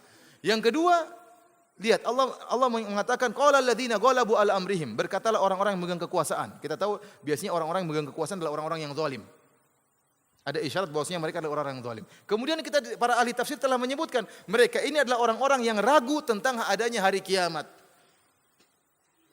Kemudian sehingga tatkala perbuatan tersebut bukan muncul dari orang-orang mukmin, maka tidak bisa dijadikan dalil. Kapan kita bisa menjadikan suatu kisah itu dalil? Kalau disebutkan itu merupakan perbuatan orang-orang mukmin atau ada pujian dari Allah Subhanahu wa taala tentang perbuatan tersebut, maka itu merupakan dalil. Ternyata tidak dilakukan oleh orang-orang mukmin, tapi orang-orang yang ragu tentang hari kiamat. Kemudian itu pun syariat terdahulu. Ikhwani fillah azanillahu yakum, sebentar lagi insyaallah selesai. Ikhwani fillah wa fiddin azanillahu yakum. Kemudian Allah Subhanahu wa taala berfirman, "Sayaquluna thalathatur rabi'uhum kalbuhum." Maka ada khilaf di antara mereka, yaitu orang-orang Yahudi. Orang-orang Yahudi yang nanya kepada Nabi tentang kisah Ashabul Kahfi, mereka ternyata tidak mengetahui kisah Ashabul Kahfi secara detail. Buktinya mereka sendiri khilaf. Di antara mereka ada yang mengatakan Ashabul Kahfi 3 orang, yang keempat anjing mereka.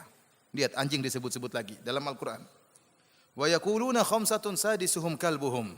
Dan sebagian orang-orang Yahudi juga mengatakan bahwasanya jumlah Ashabul Kahfi adalah 5 orang, yang keenam adalah anjingnya. Rajiman bil ghaib, kata Allah hanya sekedar duga-duga tentang suatu hal yang gaib yang mereka tidak ketahui. Di antara mereka ada yang berkata wa yaquluna sab'atu wa thaminuhum kalbuhum. Jumlah Ashabul Kahfi 7 orang dan yang ke-8 adalah anjingnya.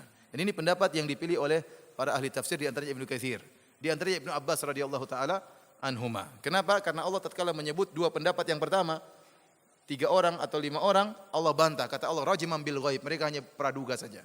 Tapi tatkala Allah menyebutkan yang ketiga, Allah mengatakan jumlah mereka 7 orang, yang ke-8 adalah anjingnya, Allah tidak bantah. Berarti jumlah mereka 7 orang dan yang ke-8 adalah anjingnya. Qur rabbi a'lamu bi iddatihi ma ya'lamuhum illa qalil. Katakanlah, Rabbku lebih tahu tentang jumlah mereka. Katakanlah wahai Muhammad kepada orang-orang Yahudi, Rabbku lebih tahu tentang jumlah mereka dan tidak ada yang mengetahui kecuali cuma sedikit orang. Kata Ibnu Abbas, wa ana minal qalil, saya termasuk sedikit orang yang tahu jumlah mereka 7 orang dan yang ke-8 adalah anjingnya.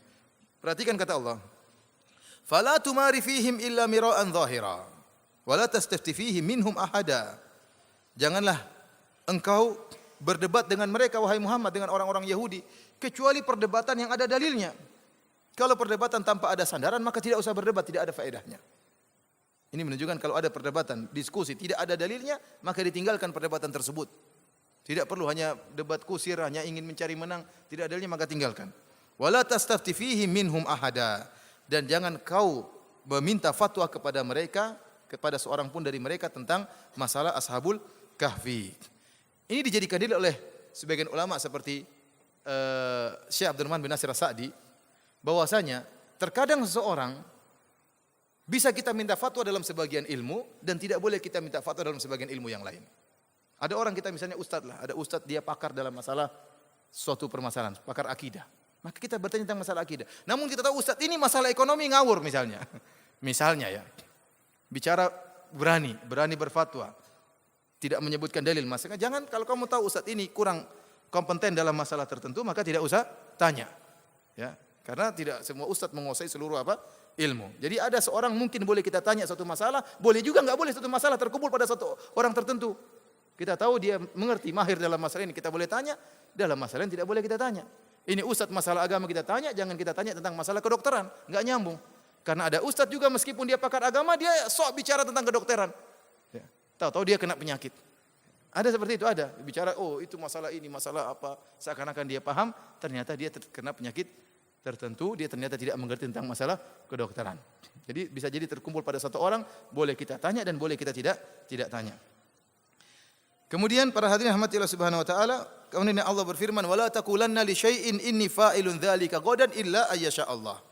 Dan janganlah sekali-sekali engkau berkata terhadap sesuatu, saya akan melakukannya besok, kecuali kau sertai dengan insya Allah. Kata para ulama, ayat ini turun khusus kepada Nabi, menegur Nabi. Tatkala Nabi SAW ditanya oleh orang-orang musyrikin tentang 3 pertanyaan tadi di awal pengajian, Nabi mengatakan besok saya kasih jawaban. Ternyata Nabi tidak mengucapkan apa? Insya Allah. Ternyata turunnya Al-Kahfi 2 minggu setelahnya. Maka Allah tegur, lain kali bilang apa? Insya Allah. Oleh karenanya, Syekh Abdurrahman bin Nasir As-Sa'di mengatakan kalimat insya Allah adalah kalimat isti'anah. Kalimat minta pertolongan kepada Allah. Seakan-akan kita mengatakan bismillah. Bismillah itu dengan nama Allah, ini minta pertolongan kepada Allah. Demikian juga insya Allah, artinya apa? Kita ingin bertekad melakukan sesuatu, namun kita tidak bisa memastikan, maka kita katakan apa? Insya Allah, dengan izin Allah. Seakan-akan kita mengatakan demikian. Ini penggunaan kalimat insya Allah yang benar. Bukan sebaliknya, insya Allah digunakan dalam rangka untuk meninggalkan perbuatan. Kamu besok hadir enggak ya? Hadir enggak? Insya Allah, padahal enggak mau hadir. Bilang aja enggak. Tapi supaya tidak dicela dia mengatakan apa? Insya Allah saya tidak hadir. Jadi insya Allah itu kalimat isti'anah. Ya. Kemudian oleh karenanya Nabi Sulaiman alaihissalam pernah mengatakan, la atufanna al-laila ala tis'ina imra'atan talidu kullu wahidatin minhunna gulaman yuqatilu fi sabilillah. Maka dia mengatakan malam ini saya akan berhubungan dengan 90 wanita. Satu malam ini. Setiap wanita tersebut semuanya akan hamil dan semua akan melahirkan seorang anak yang akan berjihad di jalan Allah. Kata malaikat Jibril, "Qul insyaallah." Bilang insyaallah. Nabi Sulaiman lupa bilang. Maka dia pun berhubungan malam tersebut dengan 90 wanita, tidak ada yang mengandung semuanya. Kecuali satu orang, itu pun anaknya lahir dalam keadaan cacat. Kata Nabi sallallahu alaihi wasallam, kalau seandainya Nabi Sulaiman mengatakan insyaallah, maka semuanya akan melahirkan anak-anak apa? Yuqatiluna fi sabilillah, fursanan, mereka akan menjadi para pejuang yang akan berjihad di jalan Allah Subhanahu wa taala. Namun Nabi Sulaiman lupa bilang apa? Insyaallah. Oleh karenanya antum demikian, kalau melakukan sesuatu bilang insyaallah, karena itu kalimat pertolongan, minta tolong kepada Allah. Ya, bahkan dalam hadis disebutkan bagaimana Ya'juj dan Ma'juj mereka kan berusaha membolongi bendungan Nabi Sulaiman. Mereka berusaha Nabi Dzulkarnain. Dia berusaha untuk membolongi namun famastata'u ayyadharuhu wa mastata'u lahu naqaba. Mereka tidak bisa manjat dan mereka tidak bisa melobangi. Mereka datang ini hari ini mereka bolongin, kemudian mereka tinggalkan, besok tertutup lagi. Mereka bolongin lagi, tertutup lagi, Allah tutup lagi. Satu saat mereka bolongin, kemudian pimpinan mereka mengatakan besok kita lanjutkan insyaallah. Kalau dia mengatakan insyaallah, Allah tidak tutup lagi. Terbuka dan akhirnya terbuka nanti pada menjelang hari kiamat karena berkat insyaallah. Ikhwani fillah wa fiddin azani Allah wa iyyakum. Kemudian kata Allah, "Wadhkur rabbaka idza nasita wa qul asa ay yahdiyani rabbi li aqraba min hadza rasyada." Ya, dan ingatlah Allah jika engkau lupa. Ini ada dua tafsiran. Tafsiran pertama mengatakan kalau kamu sudah bersumpah atau kamu mengatakan besok saya akan melakukan demikian terus kamu lupa, bilang insyaallah begitu ingat. Bilang apa? Insyaallah. Ada yang mengatakan tafsiran kedua, kalau kamu lupa apapun ingat Allah Subhanahu wa taala. Wa ma ansanihi illa syaitanu an adzkurah. Karena kelupaan itu datang dari syaitan. Kelupaan itu datang dari syaitan. Oleh karenanya orang yang melakukan maksiat sering dilupakan oleh Allah Subhanahu wa taala. Kenapa? Karena dari syaitan. Dan subhanallah orang yang suka baca Al-Qur'an maka mereka tidak suka lupa. Makanya menakjubkan para ulama dijaga otak mereka oleh Allah Subhanahu wa taala.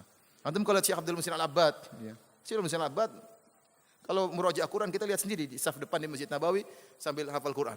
Anaknya atau saudara atau cucunya mengikuti, menyimak. Antum lihat kalau dia berfatwa, masih jalan otaknya, benar-benar fresh, ngomongnya cepat, kemudian akalnya cepat. Padahal sudah umur 80-an. Tidak pikun kalau kita sudah 70 tahun, coba diulang pertanyaannya, bingung. Syekh Abdul Muhsin tidak, terlancar. Ini para ulama seperti itu. Syekh Shalih Fauzan coba lihat, jawab dengan begitu ringan. Kenapa? Mereka selalu ingat Allah Subhanahu wa taala, maka dijauhkan dari lupa oleh Allah Subhanahu wa taala. Yang kita enggak pernah baca Quran, kemudian kenapa saya suka lupa? Ya gimana enggak suka lupa? Enggak pernah baca Quran. Enggak pernah ingat Allah Subhanahu wa taala. Maksiat dilihat terus, ya lupa terus makanya. Makanya kalau orang kata orang apa? Kalau banyak hafalan maka banyak apa? Lupa. Kurang hafalan kurang lupa. Enggak punya hafalan enggak lupa. Ikhwani fil azani Allah wa iyyakum, kata Allah walabithu fi kahfihim 300 sinina wasdadu tis'a. Mereka tidur di dalam Goa Al-Kahfi selama 300 tahun ditambah dengan 9 tahun. Ini kata para ulama hitungan secara kalender Hijriyah, bukan kalender Syamsiyah. Dalam kalender Syamsiyah mereka tidur selama 300 tahun. Berbeda dengan kalender Qamariyah atau Hijriyah 309 tahun. Karena kita tahu perbedaan antara kalender Syamsiyah Masehi dengan Hijriyah bedanya 11 hari. Artinya apa? Kalau kalender Masehi 365 hari, kalau kalender Hijriyah berapa? Kurang 11. Berapa jadinya? 365, 350, 56 lah sekitar gitu. 355-an. Jadi bedanya 11 hari. Ya. 354 hari. Jadi bedanya 11 hari. Kalau begitu, kalau 100 tahun bedanya berapa hari? 1100. Ya, iya enggak? Kalau 1 tahun 11 hari, kalau 100 tahun 1100 hari. Ya, 1100 hari sama dengan 3 tahun Masehi. Berarti kalau 300 tahun berarti 9 tahun Masehi. Oleh karenanya 309 ini kata para ulama ditinjau dari kalender Qamariyah, kalau adapun Syamsiyah 300 tahun. Demikianlah para hadirin dan hadirat yang dirahmati Allah Subhanahu wa taala. Kisah Ashabul Kahfi yang mungkin bisa kita sampaikan pada kesempatan kali ini. Kita katakan bahwasanya barang siapa yang ingin menyelamatkan agamanya, maka Allah akan selamatkan. Lihatlah bagaimana Ashabul Kahfi. Mereka rela berkorban meninggalkan dunia mereka demi mentauhidkan Allah Subhanahu wa taala, maka Allah tidak akan menyia-nyiakan mereka. Maka Allah akan menaungi mereka. Tidak perlu orang lain, tidak ada makhluk yang menaungi mereka, tidak ada makhluk yang menolong mereka, hanya Allah Subhanahu wa taala, Tuhan mereka yang menaungi mereka. Selanjutnya kita ada pertanyaan yang masuk ya. Assalamualaikum warahmatullahi wabarakatuh. Waalaikumsalam warahmatullahi wabarakatuh. Afwan Ustaz, barakallahu fikum. Tersebar berita di media-media maupun di stasiun-stasiun TV pemberitaan sebuah kelompok yang menamakan diri mereka Daesh atau ISIS, Khilafah Islamiyah Irak dan Syam. Bagaimana tanggapan Islam dengan kelompok tersebut? Ya. Kita katakan bahwasanya ini adalah fitnah yang luar biasa yang terjadi di zaman kita tentang ISIS ya. Namun kalau kita perhatikan ya sikap-sikap mereka, maka mereka sangat dekat dengan pemikiran Khawarij. Di antara pemikiran berbahaya yang mereka miliki adalah pemikiran takfiri. Begitu mudah mereka mengkafirkan orang-orang di luar mereka. Oleh karenanya saya katakan, apakah membuat negara Islamiyah, membuat khilafah Islamiyah dengan begitu mudahnya? Mana alul hil wal aqd? Alul hil wal aqd yaitu orang-orang yang dipilih oleh kaum muslimin untuk dipercayakan memilih seorang khalifah. Siapa yang milih dia ini? Apakah kita ingin buat khalifah dengan berkumpul 1000 orang maka kemudian berdiri khalifah? Sebagaimana khalifah-khalifah yang ada di dunia ini, seperti Indonesia sudah ada khalifah sebelumnya. Ada kelompok-kelompok tertentu yang sudah ada rajanya. Ya. Kita bilang ISIS terlambat ya. Sudah ada raja di Indonesia. Raja-raja Islam yang sudah dibaiat sudah ada. Dan kita tahu dalam aturannya kalau dia menganggap dia adalah raja dunia, raja kaum muslimin secara umum, maka Rasulullah SAW menyuruh untuk memerintahkan orang yang diminta untuk dibaiat yang kedua. Ya, kalau datang yang kedua kata Nabi SAW, faktuluh, bunuhlah khalifah yang kedua, kainan mangkana, siapapun dia, dibunuh. Kita katakan kalau perkaranya bikin khalifahnya sekedar kumpul-kumpul kemudian tunjuk kamu jadi khalifah, kemudian kita baiat, kemudian dia jadi khalifah kaum muslimin, maka ini adalah kengawuran. Ya. Kengawuran. Sudah banyak khalifah seperti dia. Terus khalifah mana yang kita ikuti? Yang paling mengerikan adalah pemikiran takfiri dari mereka. Setiap ada orang yang milisi mereka, mereka katakan murtad. Ya. Oleh karenanya mereka muncul di Syam, ya, di Suriah. Kemudian mereka membunuhi para mujahidin. Ya, mereka membunuhi para mujahidin. Kenapa? Karena para mujahidin tidak mau baiat kepada mereka. Tidak mau baiat kepada mereka. Sehingga dianggap menentang, kemudian dibunuh oleh orang-orang ISIS. Padahal kita tahu, seandainya orang-orang ISIS ini sah khilafahnya, menjadi khalifah kaum muslimin di dunia ini, maka kalau ada orang yang tidak mau baiat, tidak otomatis menjadi murtad. Nabi SAW mengatakan, man mata wa laisa alaihi unuqihi bai'ah famata mitatan jahiliyah. Barang siapa yang meninggal dalam keadaan tidak ada baiat di atas kepalanya, di atas pundaknya, maka dia meninggal dalam keadaan meninggal jahiliyah. Para ahli syurahul hadis seperti Ibnu Hajar, kemudian Al-Imam Nawawi dan yang lainnya menyatakan yang dimaksud dengan mati jahiliyah bukan mati dalam keadaan kafir, tetapi mati sebagaimana orang-orang jahiliyah yang mereka tidak punya imam. Mati dalam keadaan kondisi kehidupan kacau, tidak ada imam yang menuntun mereka. Bukan meninggal dalam keadaan murtad dan bukan meninggal sebagai orang jahiliyah, bukan. Oleh karenanya Rasulullah SAW menggunakan masdar hay'ah, mitatan, fi'lah. Fi'lah artinya apa? Untuk tasbih, dan ini dijelaskan oleh Al-Hafidz Ibnu Hajar dalam Fathul Bari. Artinya mereka meninggal sebagaimana, bukan mati jahiliyah, tidak, sebagaimana meninggalnya orang jahiliyah. Seperti dalam kita, kalau kita belajar bahasa Arab dikatakan jalastu jilsatal ulama. Saya duduk sebagaimana duduknya ulama. Bukan berarti saya ulama, tetapi saya gaya duduknya seperti duduknya siapa? Ulama. Jadi itu adalah menunjukkan penyamaan tasbih, dan orang yang meninggal tidak berbaiat bukan berarti orang yang murtad, apalagi orang yang kafir. Ya. Oleh karenanya, dan ini kenyataan yang kita hadapi juga di tanah air kita, ada sebagian kelompok yang barang siapa yang tidak berbaiat kepada imamnya maka dikafirkan. Kita bilang, imammu siapa yang angkat? Kamu tiba-tiba bikin negara ngaku punya imam, terus yang tidak masuk golonganmu tidak baiat dikatakan kafir? Saya ingin tahu imam ini siapa, bagaimana kemampuannya, bagaimana hafalannya, bagaimana ilmu agamanya. Apakah kita bikin negara kumpul 1000 orang, 2000 orang, 5000 orang, 10.000 orang, bikin negara begitu mudahnya? Yang anehnya ISIS ini, sebagaimana saya baca tulisan dari para mujahidin di Suriah, orang-orang ISIS menuduh mujahidin di Suriah sebagai khawarij. Dibalik sama mereka. Kenapa? Karena mereka tidak mau baiat kepada siapa? Abu Bakar Al-Baghdadi. Yang tidak baiat kepada imam maka khawarij. Ini benar, kalau imamnya benar, mereka khawarij. Sekarang kita katakan, apa itu khawarij? Khawarij orang-orang yang membangkang keluar dari pemerintahan yang sah. Ya atau tidak? Sekarang mereka ini pemerintahannya sah atau tidak? Tidak sah. Kalau mau diangkat sebagai pemimpin, maka yang lebih utama adalah para mujahidin. Mereka berjuang lebih lama, lebih dahulu. Jumlah mereka lebih banyak. Mereka lebih utama untuk membuat satu negara daripada ISIS. ISIS daerahnya mana? Wilayahnya mana? Saya tanya, apakah Nabi SAW tatkala di Mekah mengatakan saya Raja Madinah? Nanti kalau sudah Nabi ke Madinah, sudah punya wilayah, baru berdirilah khilafah Islamiyah. Ini mereka belum punya daerah, sudah ngaku menguasai Suriah dan Irak. Baru 100 orang, berapa ratus orang, sudah mengatakan saya Raja Suriah dan Irak, sekarang jadi khilafah Islamiyah dunia. Jadi bagaimana orang kemudian mendirikan khalifah, wilayahnya enggak ada, wilayahnya belakangan katanya. Terus barang siapa yang keluar dari mana? Kamu wilayahnya di situ. Saya tidak pernah keluar, dari dulu memang saya sudah keluar. Kecuali kalau saya masuk wilayahmu kemudian saya keluar, jadilah saya khawarij. Makanya aneh, orang-orang ISIS menuduh para mujahidin dikatakan sebagai apa? Sebagai khawarij. Dan sikap takfir mereka mengkafirkan terlalu berlebihan. Sampai antum lihat bagaimana para masyayikh yang juga memiliki pemikiran takfiri membantah mereka. Ini para masyayikh saja yang mengkafirkan pemerintah Arab Saudi, yang mengkafirkan Raja Fahad, yang mengkafirkan ulama Saudi saja membantah mereka. Artinya mereka saja dibantah oleh takfiri, berarti takfiri mereka sudah parah. Bahkan di antaranya saya di sebagian maktok video bahwasanya ISIS ini mengkafirkan Usama bin Laden rahimahullahu taala. Usama bin Laden memiliki pemikiran takfiri, ya. Semoga Allah mengampuni dia. Dia mengkafirkan Daulah Saudi, mengkafirkan apa? Pemerintah Arab Saudi dan mencela para ulama. Dia saja memiliki pemikiran takfiri dikafirkan oleh ISIS. Bagaimana dengan antum-antum ini? Yang sudah mengkafirkan saja masih dikafirkan oleh apa? ISIS. Oleh karenanya mereka sangar. Ya, ada yang tidak setuju tinggal bunuh, ada yang tidak setuju tinggal apa? Gorok. Ya. Seperti mereka mengaku kami telah di Irak, ya, telah melakukan kemenangan-kemenangan. Ini sebagian seperti Ustaz Abu Sa'ad hafizahullah telah menjelaskan ini kedustaan. Ya, di Irak sudah banyak orang berperang, mereka jumlahnya sedikit. Sementara seakan-akan kemenangan tersebut dari ISIS, padahal tidak.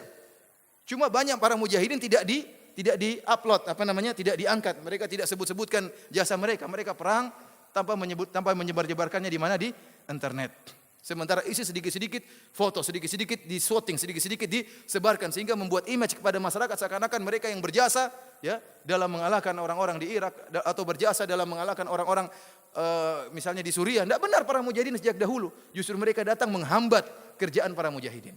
Yang menyirikan para mujahidin yang ada di Suriah untuk memerangi mereka ragu-ragu. Tapi mereka kalau membunuh mujahidin tidak ragu-ragu. Kenapa? Murtad semuanya.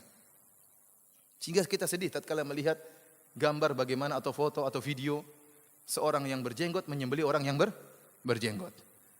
Yang menyembelih mengatakan la ilaha illallah, yang mau disembelih juga mengatakan apa? La ilaha illallah. Yang menyembelih mengatakan Allahu Akbar, yang disembelih juga mengatakan apa? Allahu Akbar. Menyedihkan ini.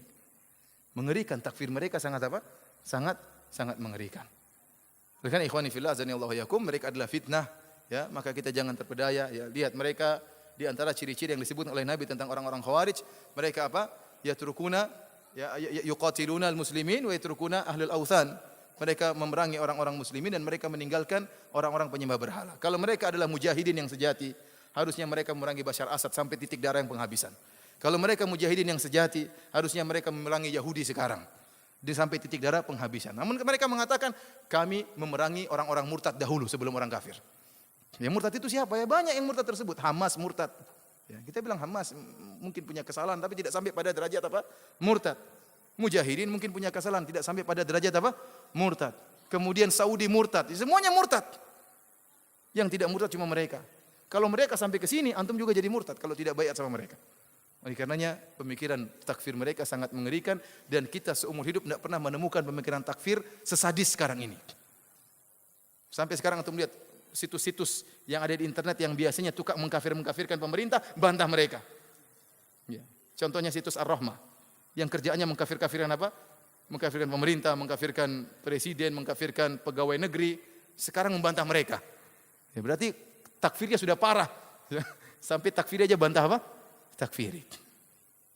Oleh karenanya kita berlindung kepada Allah Subhanahu wa taala ya dari segala fitnah, ma dhahara minha wa batan, baik fitnah yang nampak maupun fitnah yang tersembunyi, dan semoga Allah Subhanahu wa taala menganugerahkan kepada kita husnul khatimah. Dan saya ingatkan kepada ikhwan, apapun yang terjadi, fitnah apa yang terjadi, yang penting kita beribadah. Selama kita beribadah, selama kita tidak meninggalkan salat malam, selama kita menyisihkan waktu untuk ikut pengajian, selama kita menyisihkan waktu untuk baca Al-Qur'an, maka insyaallah Allah menjaga kita. Kalaupun kita akhirnya toh meninggal, maka meninggal dengan kemuliaan. Adapun kalau kita datang fitnah sementara kita tidak bertakwa kepada Allah Subhanahu wa taala, kemudian kita meninggal, maka kita mati konyol. Demikianlah para hadirin rahmatillah subhanahu wa ta'ala kajian kita pada kesempatan kali ini. Wabillahi taufik. Assalamualaikum warahmatullahi wabarakatuh.